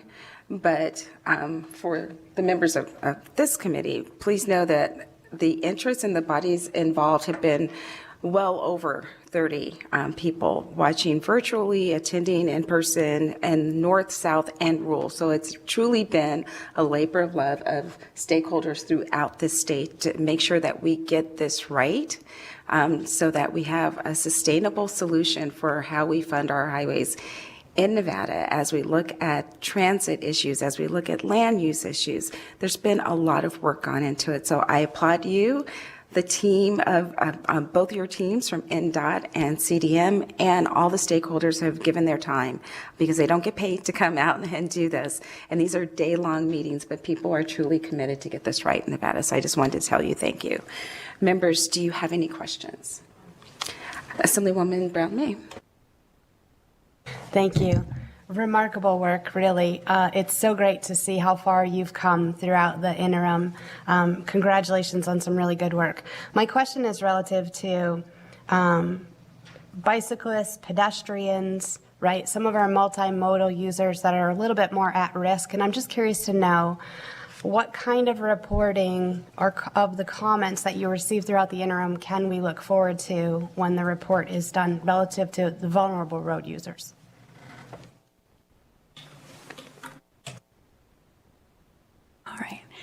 Christina Swallow for the record. One of our tasks is to make sure that we're looking at it for all modes, all users. So we are looking and considering the flexibility of the revenue to be used on infrastructure that would be supportive of non-drivers. And so we're doing that. I should note that we are primarily looking at the Nevada DOT system. Our system is roughly 14,000 lane miles across the state, which is about 13% of the total road network. But while it's only 13% of the network, we carry 50% of the traffic and 70% of the heavy vehicle traffic. So our roads aren't necessarily always the roads that have the most non-drivers on them, but we do have them. And so we're working to make sure that we have flexible funding that we can use to build out and improve the system for non-drivers. But we are having those conversations more broadly with our local partners in the scope of what we deliver on a transportation program. And the previous speaker also spoke a little bit about the funding that we've gotten through the bipartisan infrastructure law. So we're working on it in that space, but to the extent on this effort, we're looking at where we have more flexible funding sources. Largely, we can use the funding, the revenue that we do have for sidewalks and bike lanes if it's within the right-of-way proper. It gets a little trickier when you start looking at multi-use paths that might not be in the existing right-of-way. But largely, we're already able to do that, and the flexibility becomes more of an issue when we start talking about transit systems. Assemblyman Levitt. Thank you, Madam Chair. I know this is a working group and you're just kind of going through stuff, but since I wasn't there, so I kind of wanted to kind of dig into a little bit of the findings or the discussion points, especially when you're talking about like a street utility fee or a land impact use fee. And so what would be the recommendation to those who are already paying a tax because they pump gas?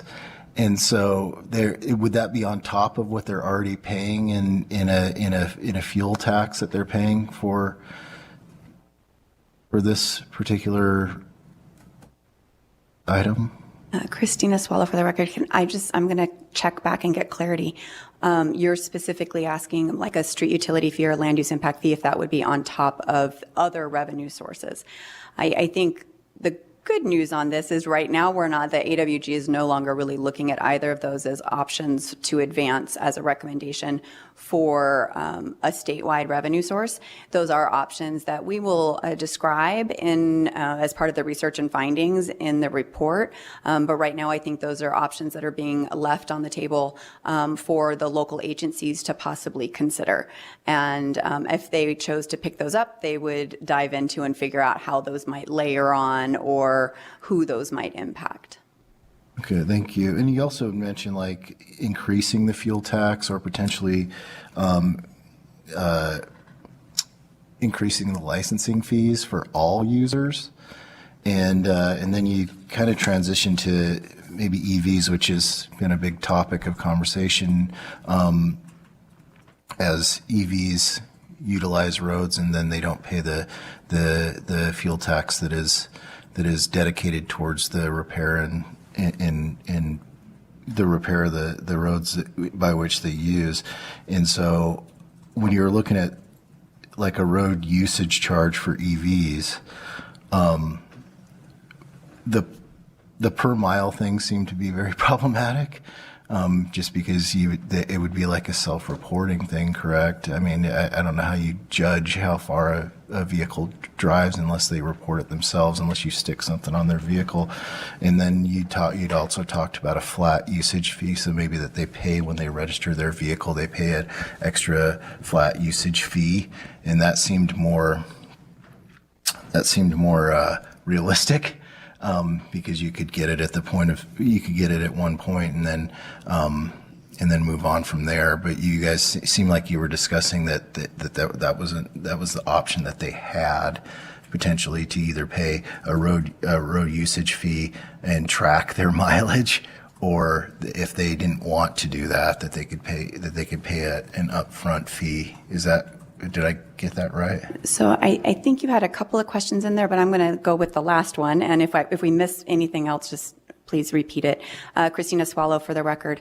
So regarding EV contributions to the system, currently the AWG is looking at a revenue option that would be a distance-based charge for EVs and with the option to pay a flat fee. This is actually something that the AWG is looking at as a bridge to a long-term solution wherein all vehicles, kind of anticipating that CAFE standards are going to continue to increase in fuel efficiency, and at some point we're going to have to make some adjustments. But in the interim, when EVs represent roughly 2% of the system or the fleet, this is a recommendation. This is not a new concept. It's actually already being implemented in Utah. They've already implemented it for their EVs. The question regarding self-reporting, actually, all of our vehicles, we have odometers, and our gas-powered engines, we get an annual check. I don't believe the EVs do, but that could be implemented so that at an annual smog check, for lack of another term, they would have an odometer reading, and so they would be able to then pay based off of the miles they traveled. The flat fee was actually there was actually some members of the AWG that had some concerns regarding the flat fee around equity and the assumption that all EV drivers drive the same distance, so they should all pay the same. When we know that that's not true. Some people drive more, some people drive less. So that was why we were looking at actually going straight to the road user fee, but then providing a flat fee if there were concerns by the individual user. And in response to your question, I'll remind you during the 2019 legislative session, the Assembly Growth and Infrastructure was able to pass a bill for a pilot program for DMV to capture miles being used of the different vehicles on our roadway, and that pilot program is still going. Any other questions? Assemblywoman Summers Armstrong. Thank you very much, Chair. Just a question about when we talk about road use. We know that heavier vehicles have more damage to the roads than lighter passenger vehicles. And I may have missed it, but did you all bring into consideration when you talked about fees, the difference in size and weight of vehicles and how you talked about AWG already looking into this sort of, there's a pilot out there. Did it also take into consideration the type and size of the vehicles in relation to the fees? Thank you for the question, Christina Swallow, Department of Transportation, for the record. If we were to go back a few slides, Jeff, we would be able to look on slide 10 of those fees no longer under consideration. And actually, one of those fees was a fee based on weight. So there was some conversation. Actually, there was a robust amount of conversation regarding weight-based fees. And at this point, the AWG was not prepared to advance that as a recommendation. I should note that when we were looking at this fee, it was largely based on personal vehicle versus trucks, like big, heavy trucks. It didn't dive into, and we've started to see this in one city so far in the nation where they're actually looking at weight on all vehicles. So vehicles under, 3,000 pounds versus vehicle over, 3 to 5. And really that's starting to look and capture at the increased weight that we're seeing in the EV fleet. So in this case, though, we were really looking just at personal vehicles versus heavy trucks, and the AWG did not decide to advance that as a recommendation. Madam Chair, follow-up. Go ahead. Ms. Wallow, can you be a little bit more specific? I know the idea was put aside, but I think it's cogent question to ask why there was, or just give a little insight on why that idea did not pan out. I hope Jeff's going to be, I'm going to defer to Jeff. They've been taking the notes and really kind of managing the conversation. Thank you, Madam Chair. For the record, Jeff Doyle, CDM Smith. Yes, so picking up from what Christina explained, the rationale behind it is that although vehicles of heavier weights do more damage on the roadways, they are not currently subject to the most stringent CAFE standards, which is the principal driver behind the erosion, projected future erosion in the motor fuel tax. So I think it was felt that the focus right now should be on light-duty passenger vehicles, where the MPG of the fleet, including here in Nevada, has steadily climbed, which means fuel tax revenues erode proportionately. But as these heavier-duty vehicles do make meaningful improvements in their fuel economy, that ought to be reconsidered, including if there are some transitions, this is probably very much in the future, to alternative fuels. Then they will represent the same challenge that passenger vehicles do today. Christina Swallow, for the record, and just one additional piece is they're still buying fuel. And so I think that was one of the other key points that was brought up by members of the AWG, is that if we were to move forward, or if the legislature was to move forward with an increase in fuel taxes, those heavy vehicles are also buying that increased fuel. So they would be contributing a larger proportion to the fund as a result of those increases.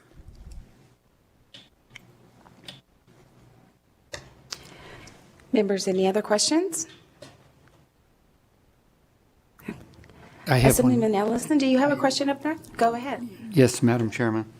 Yeah, when you did this study, did you look at some of the people that live in rural Nevada, like Ely, Eureka, Tonopah, Hawthorne, all these places that are way out that, they've got to travel a lot of ways for some big stores or medical reasons or whatever. But is that taken into consideration? Because they're not like living in the city. They can go 10 blocks to whatever they got to get to. These people are hundreds of miles every day. So can you elaborate on that?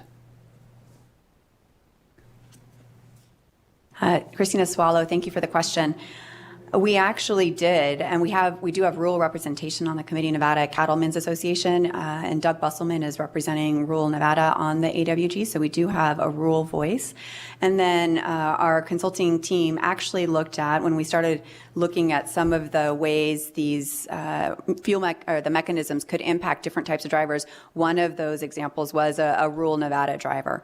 I think it will be interesting to see in the findings when we produce the final report that oftentimes those drivers are already paying an inequitable share because their vehicles tend to be less fuel efficient, tend to be older. And so we're going to be looking at some of those equity impacts and definitely considering the equity impacts broadly across the state, rural, as well as some of the urban equity impacts as well.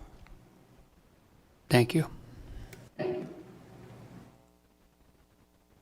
Thank you. Seeing no other questions from our committee, I'll thank you again for joining us here today, but thank you for the work to get us to where we're at, and I look forward to the September meeting, and thank you for changing the November meeting date. Appreciate that. All right, committee, that moves us to our next agenda item, which is a presentation from the Nevada Airport and Heliport System Plan. As you all know, aviation is a crucial component of our transportation system. The Nevada aviation system includes publicly owned airports, privately owned airports, and heliports and military installations. Today, the president of the Nevada Aviation Association, Mr. Ken Moen, is here to present an overview of the recent completed system plan, which is used to provide guidance and direction to the NDOT aviation program, including how to help maintain the system, monitor its performance, and invest in the future. And I believe Mr. Moen is in Carson City. I see a shadow at the table. If you are there, the floor is yours, and thank you for joining us.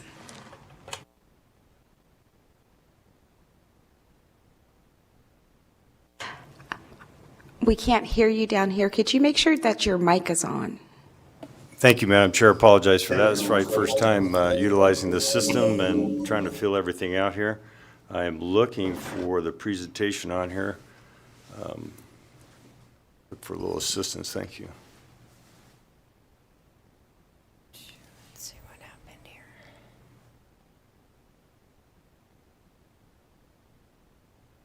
Yeah.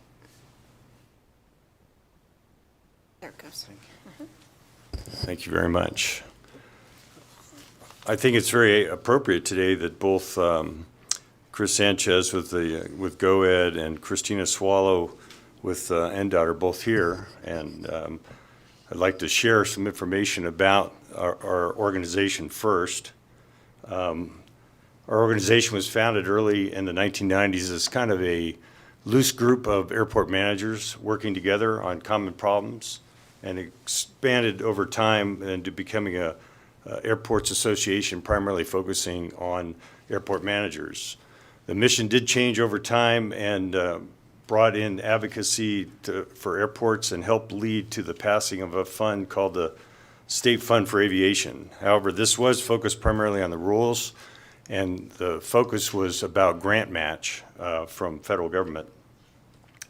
I became involved in 2018. I was named manager at the Carson City Airport and attended my first association meeting in Douglas County, and subsequently walked out of the room becoming the first vice president. I think I must have stepped out for a glass of water or something, and suddenly became thrust in the middle of the leadership.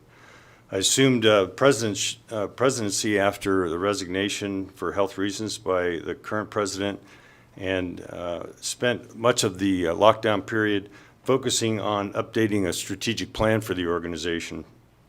And that was in collaboration with our board as well as other community members. And we organized the association to expand beyond just airports, but to focus on aviation as a whole in the state.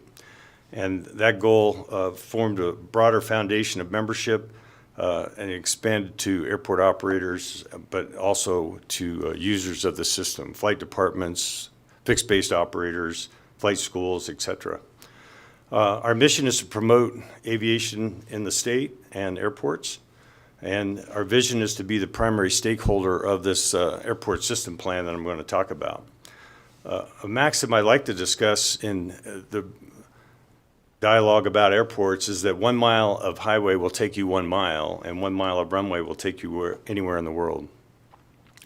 And that's important in today's atmosphere of talking about funding for different modes of transportation, but also in how transportation through aviation is a 21st century solution. And you can see this evolving in the news with discussions of advanced air mobility and future needs of, or uses of aviation. There are 44 public use airports in Nevada, 5 of privately owned airports that are open to the public. There are 2 temporary airports for private events, or excuse me, public events.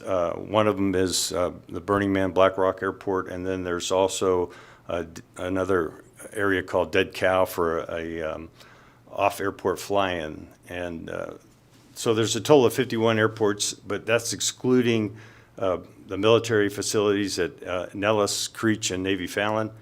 4,600 approximately registered general aviation aircraft and 63 heliports. I was asked to comment quickly on the impacts of AB 161, which was a tax abatement scheme that was put in place to attract aeronautical companies to the state. And since 2015, these numbers I got from GoEd indicate that there were 18 companies that took advantage of that. The impact was initially 250 jobs, and build out was at 785. The hourly rate averaged about $34 an hour, but it was a $1.3 billion impact to the economy. Now, one of the reasons that we don't hear a lot of discussion about funding of airports in the state, primarily through the Nevada Department of Transportation, is as aviation came to its own, much of the early airport development was done by municipalities. And so as it matured after World War II, what was then known prior to the FAA was under the Commerce Department, and the FAA filled out with what they call the NIPIAS, and that's established the National Plan of Airport Systems. And so primarily most of the funding from the state comes from that, airport improvement grants. This slide does show the variety of different grants that have impacted Nevada airports. Just as recently as 2019, there were $39 million for NIPIAS airports. During the various funding mechanisms that came about during the lockdown, there were $144.5 million came to Nevada airports. And there's going to be an additional $293 million over the next 5 years through the bill funding, and there's an additional $5 billion across the country that's going to be available through that process. Now, 21 of our airports are not in the national plan. They're primarily smaller airports, and they don't receive any federal funding. And that had been some of the focus of the organization early to help support funding for those airports. This slide here shows the impact of SB 26 from 2001. If you look at the middle row up there under grant fund appropriation, the last deposit into that fund from the legislature was around 2019 fiscal year. And so that fund is dwindling. I think today's, it indicates it's, as of February, it's around $69,000, which is insufficient for most grant matching. The Infrastructure Bank is another opportunity that the legislature established in Assembly Bill 399 and then Senate Bill 430. And there are $75 million of general obligation bonds available. That is a competitive environment, but it is an opportunity for airports to apply for additional funding. NDOT's aviation program is nominal. There is Kurt Halkel is the planner in the department. He does a lot of airport inspections, and the FAA compensates them for that. And so a lot of those funds come from there. You do see a big jump in FY21, and that's primarily from the grant that was used to evaluate the under the study of airport systems. I'm going to move quickly through a lot of these slides because I don't want to kill you by PowerPoint. But this was rolled out at our national conference, or excuse me, our statewide conference in March. This was prepared for NDOT by Kimley Horn, who is a consultant on this project. The goal was to analyze the needs of the system, but also to determine an economic impact to the state. Similar information that they came across, 79 runways in the state, 1.35 million annual miles and over 50 million commercial passengers. The helipads was added to help designate where those are and ensure that they're all appropriate, whether they're private, military, or what the supporting facilities were. There are some program milestones that were identified for both safety and security, preserving infrastructure, transforming local economies, fostering sustainability, and primarily one of the goals was to look at financial sustainability, connect communities, and optimize mobility. So there are a variety of performance measures. I don't want to belabor each one of these. I wanted to save room for some discussion. But these are available for a deeper dive. And you can see the areas that looked at both rural and urban. There was a unique portion of this study, however, that was identified. It was called the Airport Regional Value. And what it tried to help do was determine, what would cost to replace that infrastructure, but also value the not just the economic impact, but the type of operations that you can conduct at an airport, like let's say Fernley or Hawthorne, for example. So there's a variety of categories and sector descriptions, and there was a scoring system based on that. Primarily, facility and service objectives, which are really important to airports and helps define their significance based upon their locality and the type of facilities and access available. This part of the study also included a forecasting mechanism, both for commercial and non-commercial operations. And you can see that trend is going to continue. I don't think anybody's surprised by that. There is a little flattening of the general aviation side. There's primarily a number of reasons for that. Early aviation used to be like owning a boat. Now it's like owning a second house. So it does become a considerable cost. But the civilian fleet of general aviation is important to the nation and used under a variety of circumstances and can be mobilized as necessary for that, especially in community emergencies. They did a study for each individual airport, and this is really critical, especially for representatives in their local community, because for each airport there is one of these specific reviews, and it talks about what they currently have and what their needs might be. And so I encourage you to look at that. There's some funding sources that come as part of this. One of them was to identify what those needs are. And just under the performance measures and the various facilities, there is a significant dollar amount of $1 billion for addressing some of those. Other airports' investment needs are, I'm going to explain a little bit of how the FAA process works because that's important to understand. But we look at a comprehensive picture of what the total investment needs were, and this comes across covering both Clark County and Washoe as well.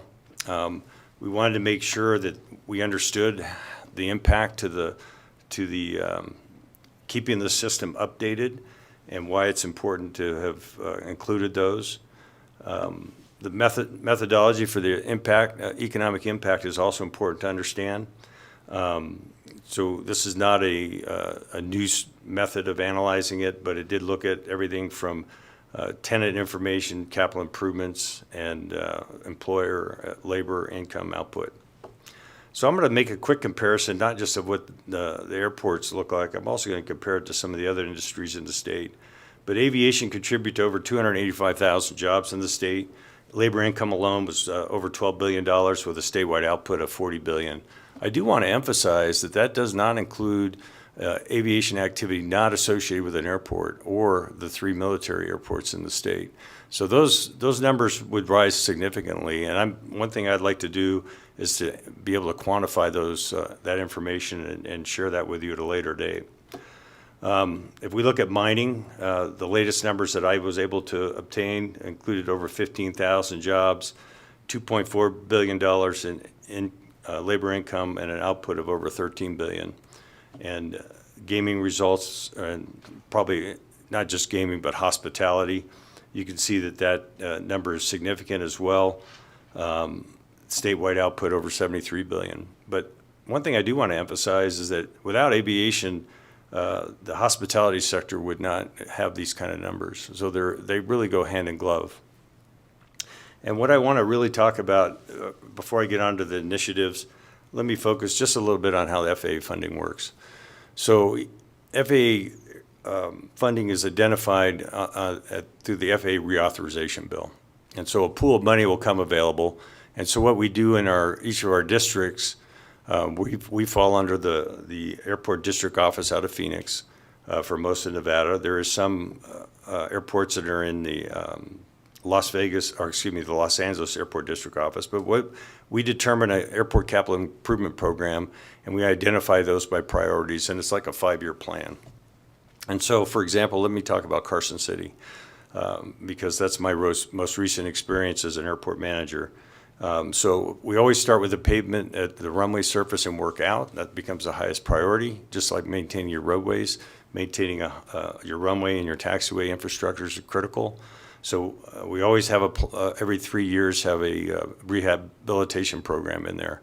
And then we look at other aspects. Well, one of the programs that was just completed this year was an update to the automatic weather observation system and the acquisition of a new snowplow, and also the study on a nighttime instrument landing approach.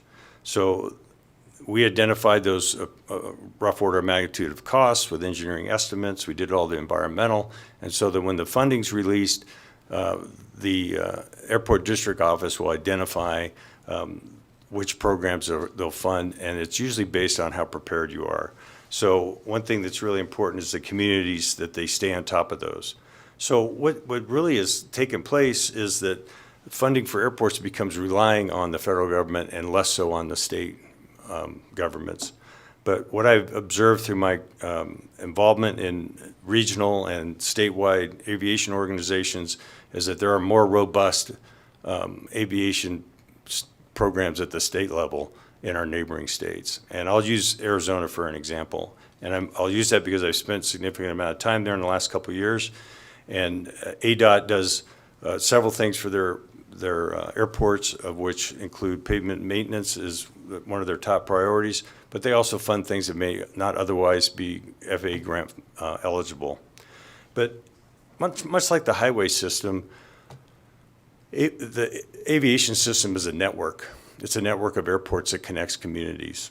And it plays a big role, not just in recreational flying, but it plays a big role in business aviation. And it also plays a role in medical services, especially in the rural communities. So if your family members experiencing a medical emergency, the idea of getting in an ambulance and driving 5 or 6 miles to a trauma center could be the difference of life or death. And so some of the needs at the rural airports have to be about supporting those type of medical operations, weather reporting, broadband internet so they can access flight plan information, be able to know what the conditions are going to be on the ground when they arrive, and sometimes they change en route. So weather observation, snow removal, those sort of pieces are very important. But to have a system, you have to be able to connect these airports together. And much like the NDOT system for highways or the federal system for interstate, a lot of airmen do not use airports outside of their maybe 2 or 3 that they're used to. However, just like roadways, they may not use all of them either, but they're still supported through a statewide network. So that's critical. One of the things that we've done recently, and working with the Treasurer's Office, is our organization submitted for a $5 million ARPA request for the State Fund of Aviation. I was in a conversation with Treasurer Conine, and I was about 3 minutes into my spiel explaining how $5 million can leverage about $50 million in federal funding. Local grant matches start out at most regions at about 10% of a 100% match. So if a dollar is being allocated through grant funding, it's a 10 cent for a local match. Well, Nevada being a rural state, our match is way down to 6.25%. And I'm not sure about you, but I love a good sale. So if I can get something 94% off, I'm really all about that. And so the state of Nevada should be about that too. And we don't want to walk away from money on the table. And that happens a lot, especially in the rurals where they don't have the funding for a local match. So if they have a big project, let's say it's a runway rehab project or installation of a fuel system, and they can't make the local match, they have to walk away from it. However, there are other FAA funds that sometimes step in the gap, and those are usually what they call supplemental funding. And some of that opportunity might be able to bid for those, or there might be an opportunity for rules to swap grants when they don't have the money and they can save up for it. So there are workarounds that we do to that. One thing we have been doing with the aviation department, they called us earlier in the year about a BDR, and we asked for a BDR for a $5 million request. And these sound like big money when you look at the comparison of what we've had interjected in previous years in the $100,000 range. This is a way that we change the legacy of aviation in the state and how we improve it as we build this fund up so we can identify priorities, help fund projects that may not be otherwise fundable through FAA grants. In 2021, the legislature passed AB 242, which was supporting I listed it on here as essential air service, but what it really was an air service board, but there was no funding attached to it. Early in my career in aviation, I was an air traffic controller at the Reno Tahoe Airport, and we had regular flights to Elko and connecting that community. Some of the challenges that are going on now in aviation are the regional carriers are reducing their operations to communities like Elko, and they're going to lose their service to Salt Lake. That is the only commercial service they've had. Right now it's scheduled to continue through December. Through that bill, I think it's critical to reestablish service not just to Salt Lake. I'd like to see that come back towards Reno, and then ultimately allowing those passengers to connect back to Las Vegas and then ultimately anywhere in the world. While I was at Carson City, I had done some research on being able to have service between Las Vegas and Carson City during the legislative session.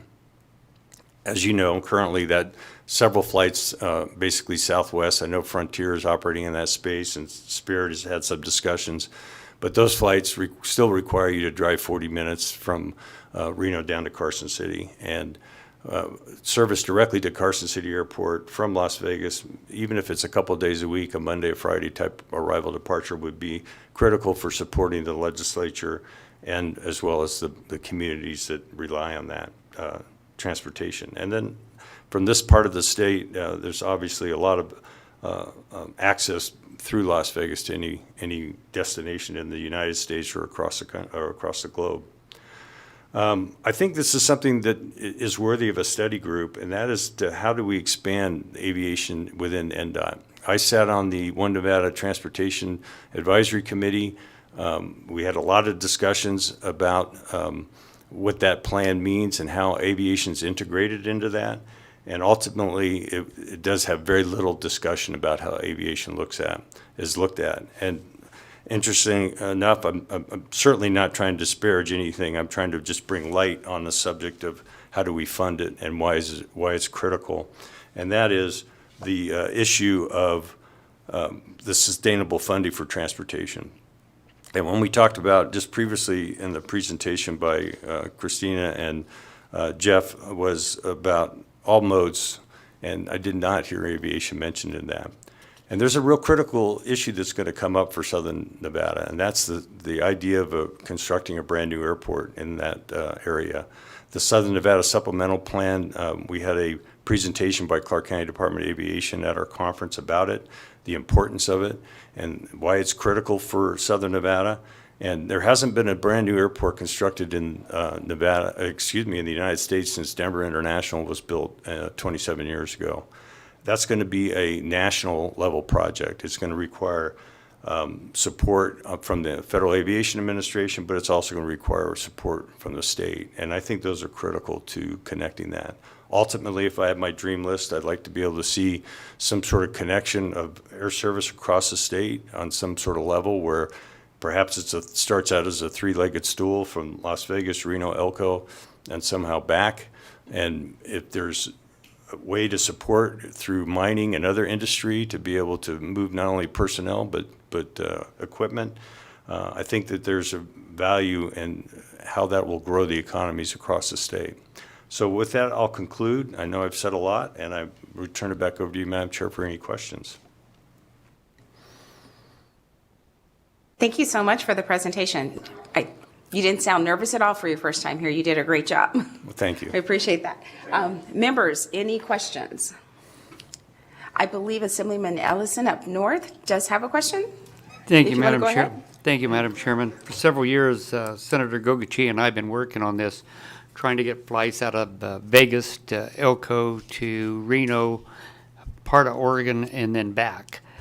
We've been working on this forever, and now that SkyWest is pulling out, there's a lot of hundreds of people use them flights to go back and forth to Salt Lake for medical reasons, or to hit Salt Lake and then come back to Reno.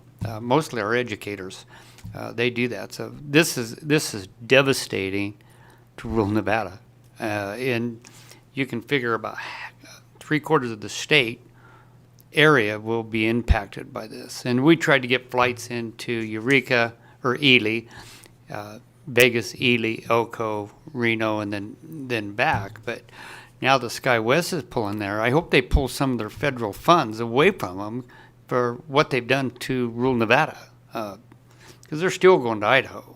And so I got a problem with that. So we've been working on this for years and thought we had it, and then we lost it, and we had it, and then we lost it. So we've been working on this for years. So I'm hoping we can do something that we can get these planes back in the air. And we even looked at a private business that had a med flight and tried to get all her King Airs in the air to be used, and that didn't work. So we've tried everything. But then I got another question after that, if you mind hitting that, and then I've got one other question. Go ahead. I'll go ahead and take a stab at that one first. Okay. There are other, I think what's happening now with the aging Before workforce. you go any further, could you go ahead and just state your name Oh, for I'm the sorry. record I again? apologize for that. I apologize. There- I know it's repetitive. Thank you. Ken Moen with Nevada Aviation Association. There's a couple of factors involved. One is the aging workforce, and there's a pilot shortage as a result of that.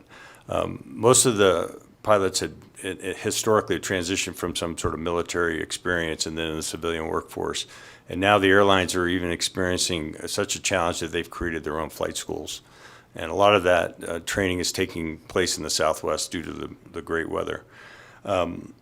So one of there's something at a federal level could help address this, and one of those issues is they instituted a 1,500-hour ATP rule, air transport pilot rating, for all members of the flight deck. It used to be the first officer could have a lower experience level, and the captain would meet that criteria.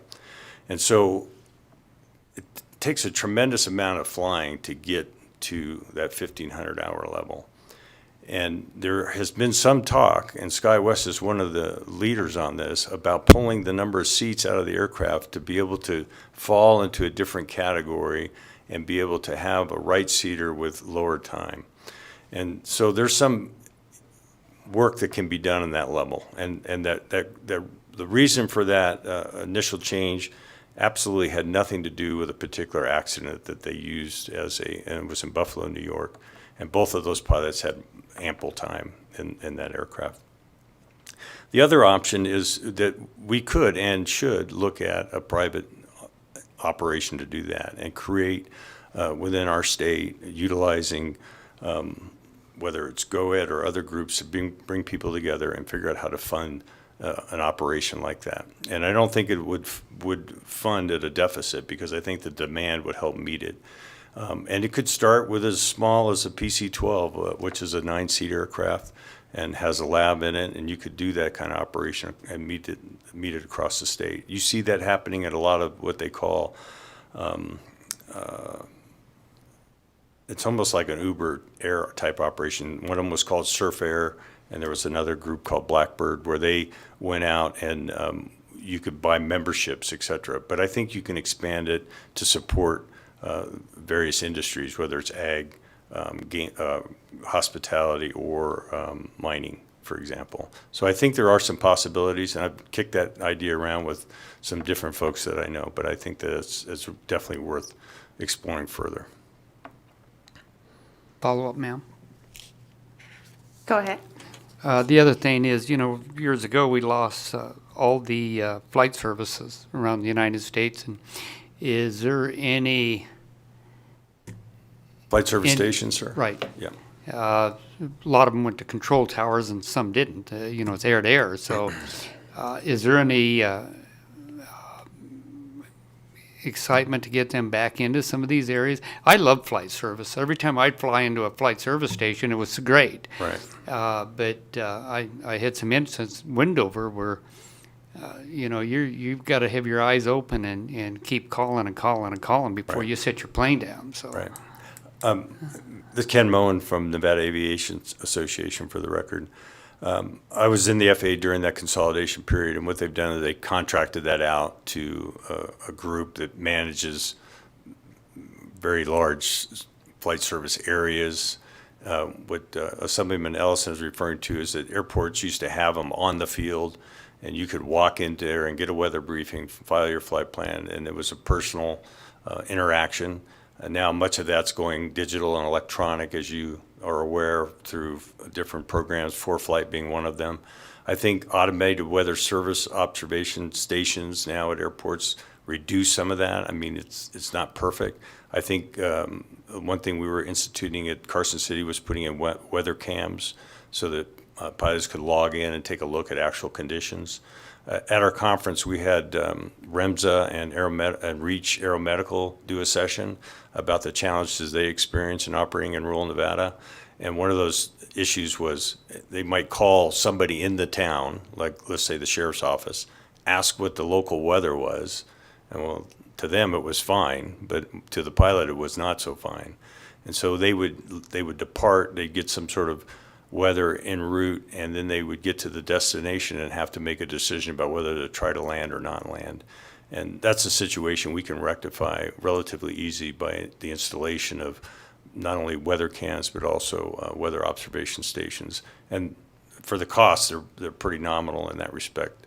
But those are some of the workarounds that have come from some of the consolidations that we've seen.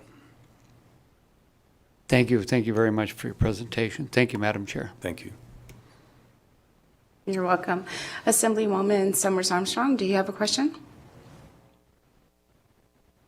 I do. Thank you so much, sir, for your presentation.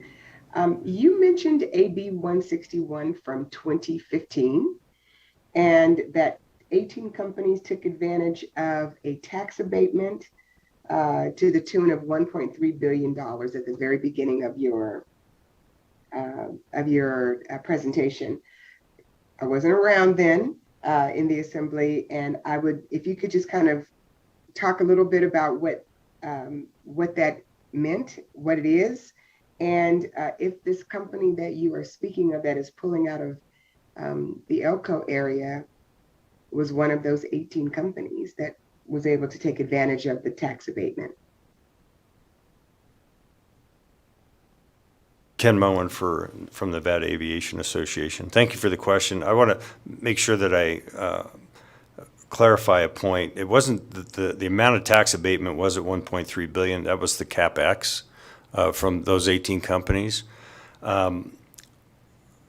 I have to dig in the data a little bit, and I can give you an IOU on who those companies were and what they were done. I do know a couple of them off the top of my head. I know that Dassault Aircraft Services at Reno Tahoe Airport was one of the firms that applied for that. I also know that there's a company that's planning to relocate. I don't know if there's what the status of that is, out from McClellan to Carson City originally. I don't know the status of that. But a lot of those, there was another, off the top of my head, I think it was another flight school / maintenance repair operation at the Reno Airport, Advanced Aviation. They also applied for it. So what they were required to do was both capital X, but also primarily jobs related. And so they had to identify the number of jobs that they were going to be able to support, what those wages were. And what I liked about this bill was that if they didn't do it, they didn't get the abatement. So it really was stringent on the follow-up and a very high level of compliance. So I'll get you an IOU on that.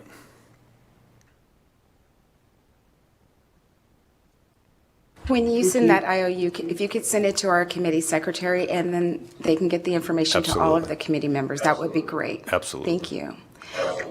Any follow-up, Assemblywoman? No, I think the thing that I like about what I heard is that they had to do the prove up first, or actually do the work first before they got the abatement. But any other data would be wonderful, and I appreciate that. Thank you.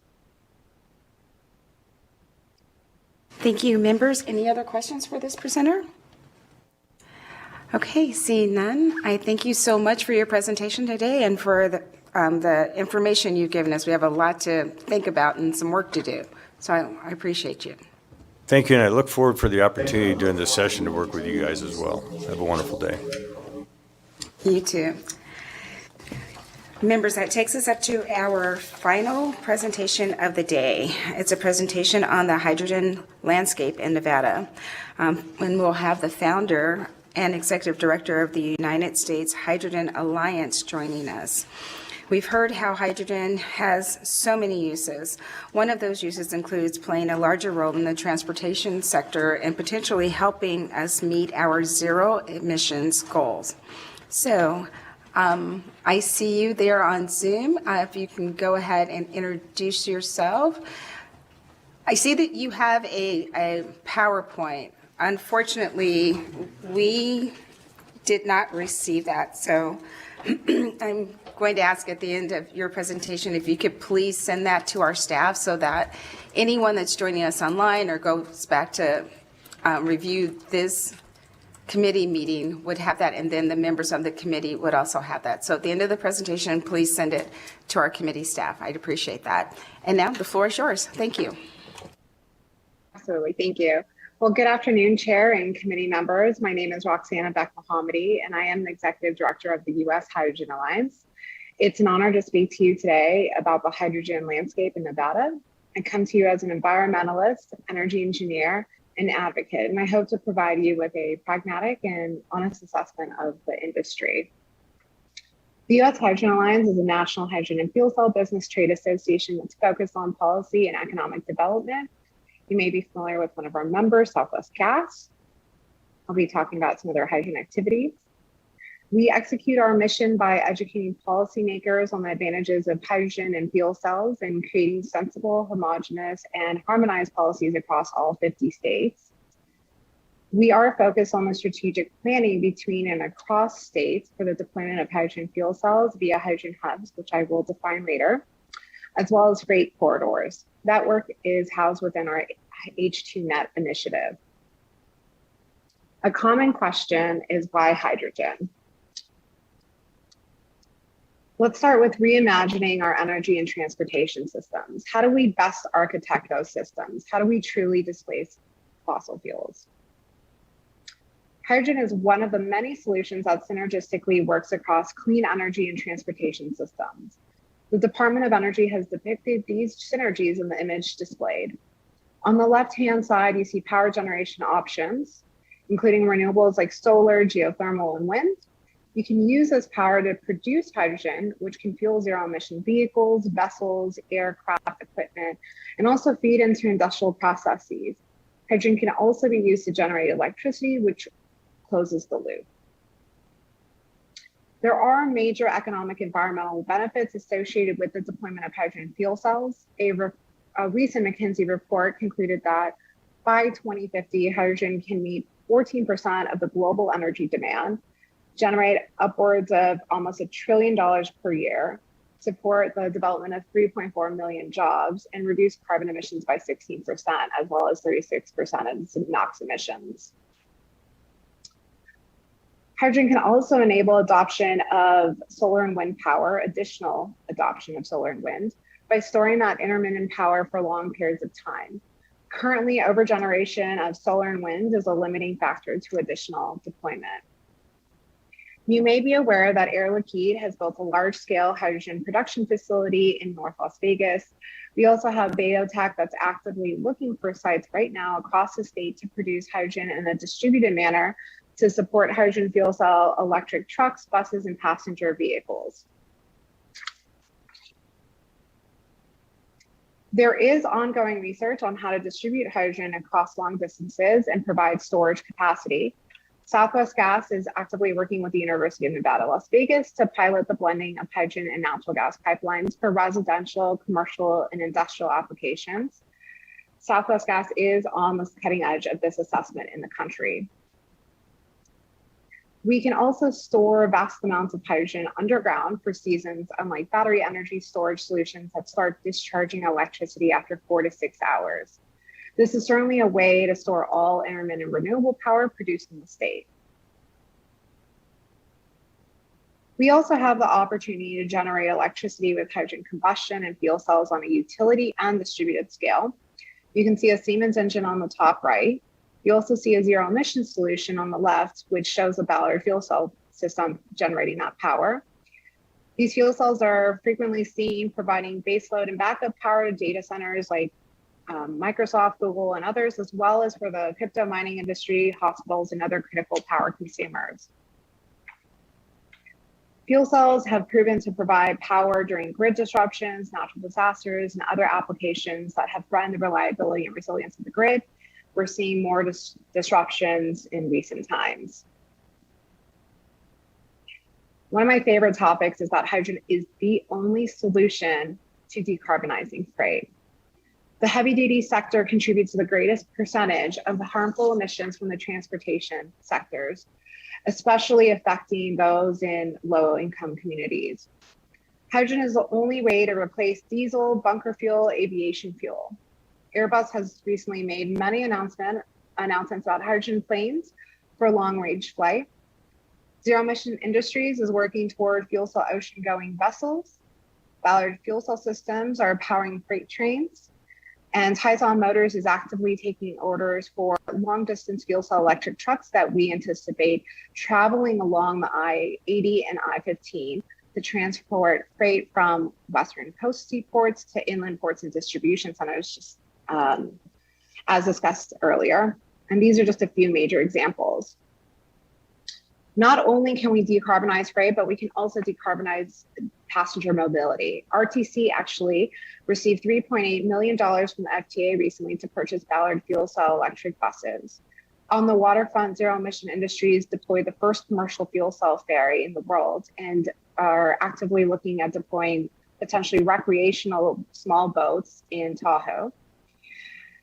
We also have in the air, since we just talked about airports, Supernal, a Hyundai company, they're building hydrogen air taxis as well as battery electric taxis. And we also have, to the bottom right, Stadler Rail, which is actually building a fuel cell passenger rail car. Well, we need accompanying infrastructure for these transportation modes. As a result, traditional fuel station builders like Lancer Energy and TLM Petro Labor Force are building hydrogen fueling stations in other states, but they're all looking actively to find sites around the I-80 and I-15 to support fuel cell electric trucks and cars that will be deployed in the upcoming years. Just quickly, this is a summary of deployed hydrogen fuel cell applications across the US as provided by DOE. There is a desire by the industry to create a hydrogen economy in the state.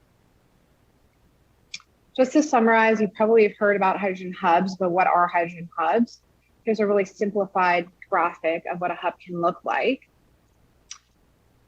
Renewables, biomass, renewable natural gas can be used as a feedstock for hydrogen production, which can then be stored and then distributed for transportation, energy generation, industrial, and grid-related purposes.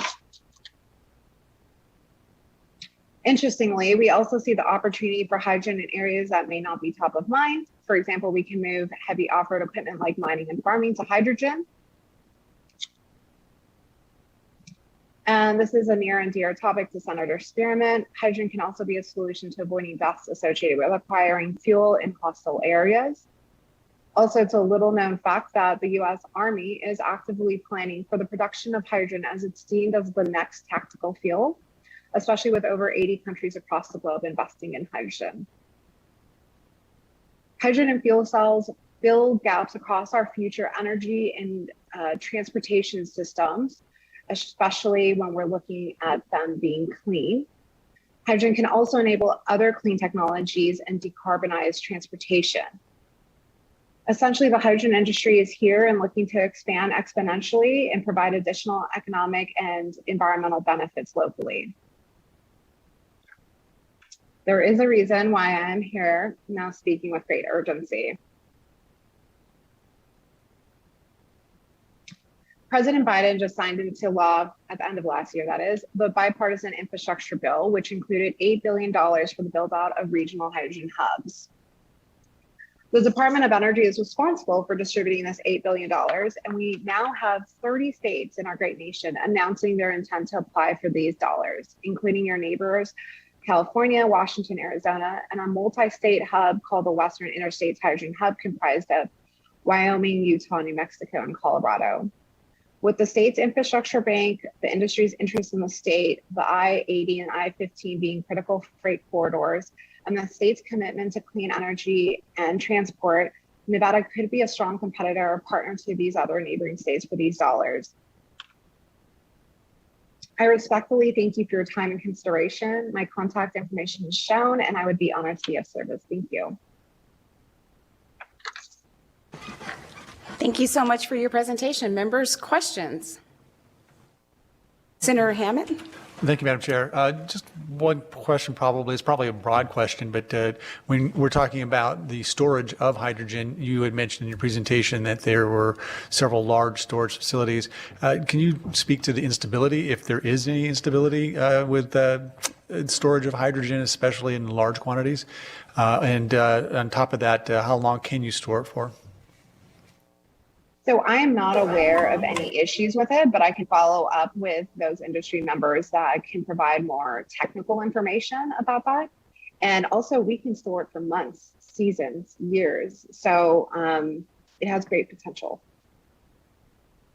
Okay, and along with that, when you're asking for the technical information, if I may, Madam Chair, so you can store it for weeks, months, years, seasons, but if you have it all stored in one place, is there a need not to mix it with others? So you want to make sure you use up whatever you're storing in one place and not mix it with some of the newer stuff. That kind of, I guess I'm kind of looking at, do you have to make sure you keep it siloed separately from new batches of hydrogen cells, or can you just add it in there if it lasts indefinitely? I mean, I just don't know enough about it to have any kind of clue whatsoever. So whatever you add right now is new knowledge to me. No, absolutely. No, that's a good question. You know, hydrogen is utilized at a certain purity rate. We would store hydrogen exclusively in, let's say, this underground storage or a cavern. And, you know, basically we could use distribution systems like the natural gas pipeline in order to transport this hydrogen to different places, even across the country. You can be continuously, in a sense, replenishing this vast energy storage system over time as well. So it's not like it's not like a closed capsule and then you reopen it. It is a continuous system, if you can think of it that way.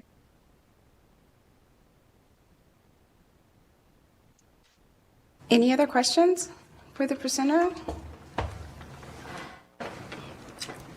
Okay, seeing none, I'll just say, Assemblywoman Summers Armstrong, do you have a question? Just real quick. Go ahead.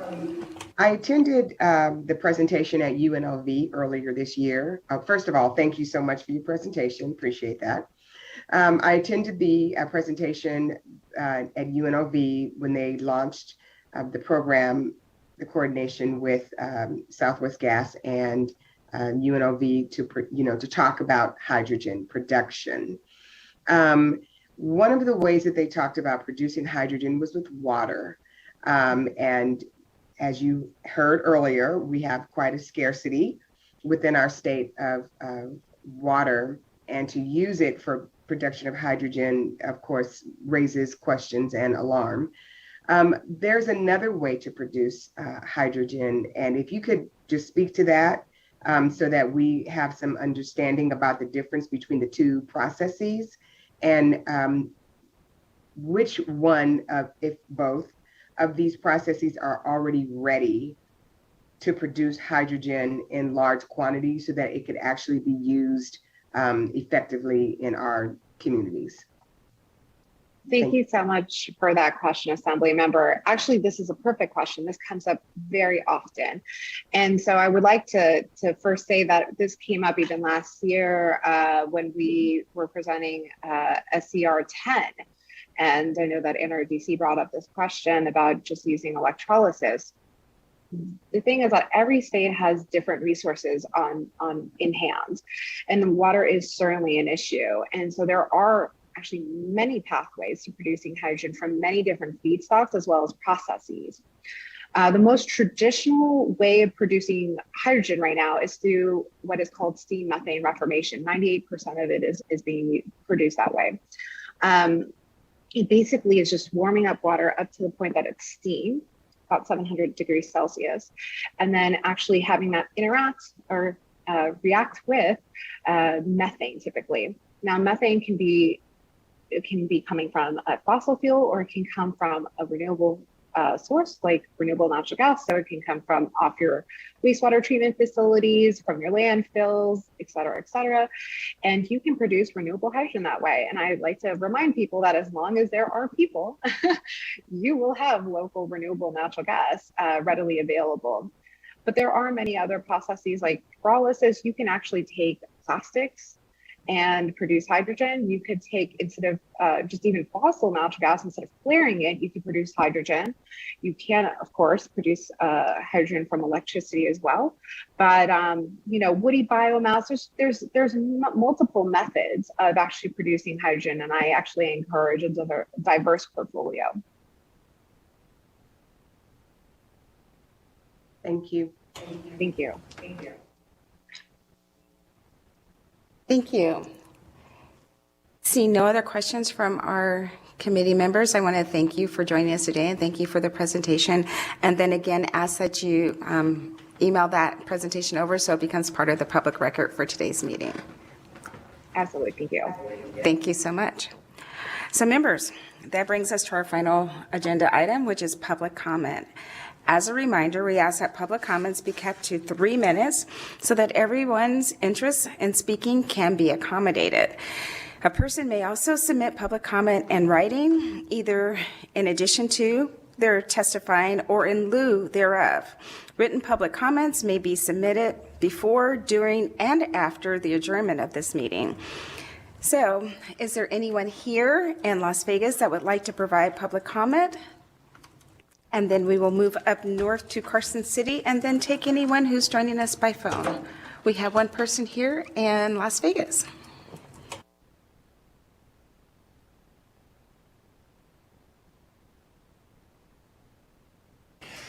Hello again, Tony Simmons for the record. Earlier today, a woman talked about net metering, and she mentioned the reduction in the value of energy produced in 2015. That ruling by the commission was affirmed by the district court in Washoe County. That was the law of the land when 2017 AB 405 was approved. Number two, the second thing is The primary sponsor of AB 405 was Chris Brooks, Senator Chris Brooks. Senator Chris Brooks announced his resignation 2 weeks after I filed my complaint against Nevada Power. The third thing is Nevada Power misquoted AB 405 in its application before the commission. So AB 4 was never implemented correctly. It was never intended to restore rooftop solar. It was intended to codify the findings of the docket in 2015. So we've got a real issue with net metering, and there's an open docket before the commission, and there's a chance it may not go well. There's a lot of pushback from the commission on this, and this committee was created to understand what the problem was with net metering. So you guys have the authority. You have a month to find out what's going on, and I would urge you to start an investigation and call me as a witness, and I can explain this under oath. Thank you very much. Thank you. Anyone else here? All right. How about in Carson City? Is there anyone in Carson City that would like to make public comment?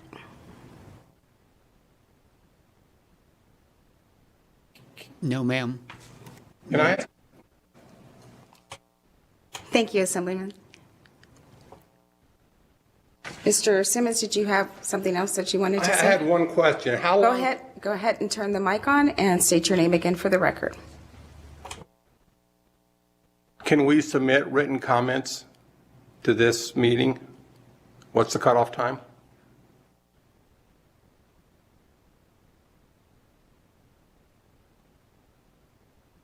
Within 24 hours of the meeting. So up until noon tomorrow? Correct. Thank you. Thank you. BPS, do we have anyone on the phone wishing to make public comment? To provide public comment, please press *9 on your phone to take your place in the queue.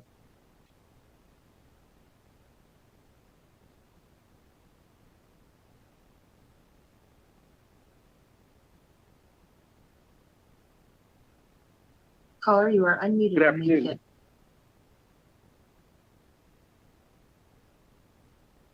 Good afternoon, Chair and committee members.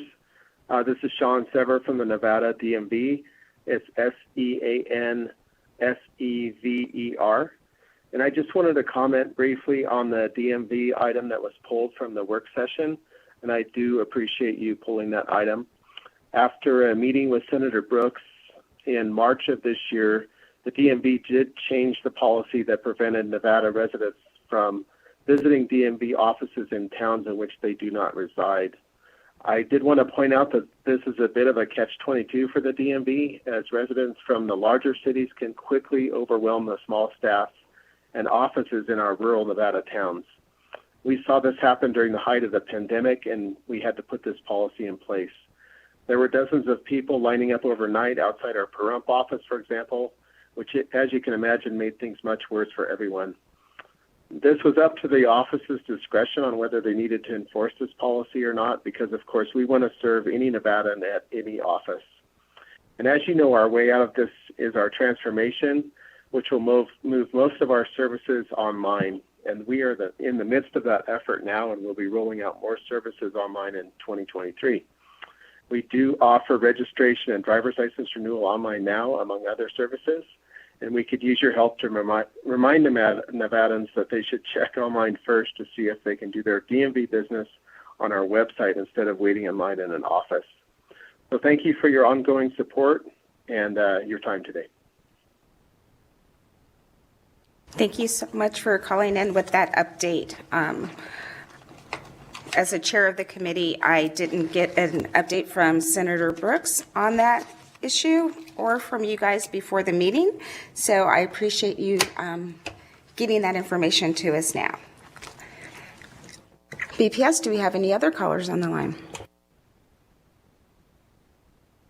Yes, Chair. Next caller, you may begin.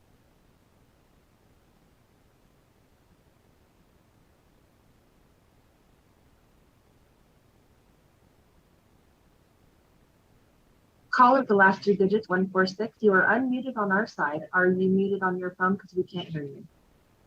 Oh, hello. I'm sorry. I wasn't sure if it was my turn. My name is Caroline Jones. I'm here on behalf of the Environmental Defense Fund. EDF sees hydrogen as a potential climate solution in hard to decarbonize sectors, but only if leaks are accounted for and prevented. Hydrogen can be an important climate strategy in Nevada and around the U.S., but scaling up the use of hydrogen to decarbonize heavy-duty transportation, aviation, shipping, or industrial applications requires careful consideration of hydrogen's environmental and climate impacts, which recent EDF research finds have been historically underestimated. Before states begin to rely too heavily on hydrogen to meet their climate goals, we have to understand how and where it's best suited for use and how it can itself contribute to climate change if it's implemented poorly and without sufficient safeguards. There's emerging consensus in the scientific community about hydrogen's warming impact as a powerful, short-lived, indirect greenhouse gas. Hydrogen itself, as a leak-prone gas, has its own potent and often overlooked warming effects. Based on the latest science, the actual warming power of hydrogen in the atmosphere is 2 to 6 times higher than standard estimates, depending on the time frame.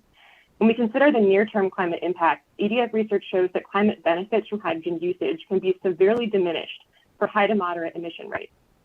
Minimizing or eliminating hydrogen leakage is absolutely critical to the success of hydrogen as part of the solution to climate change.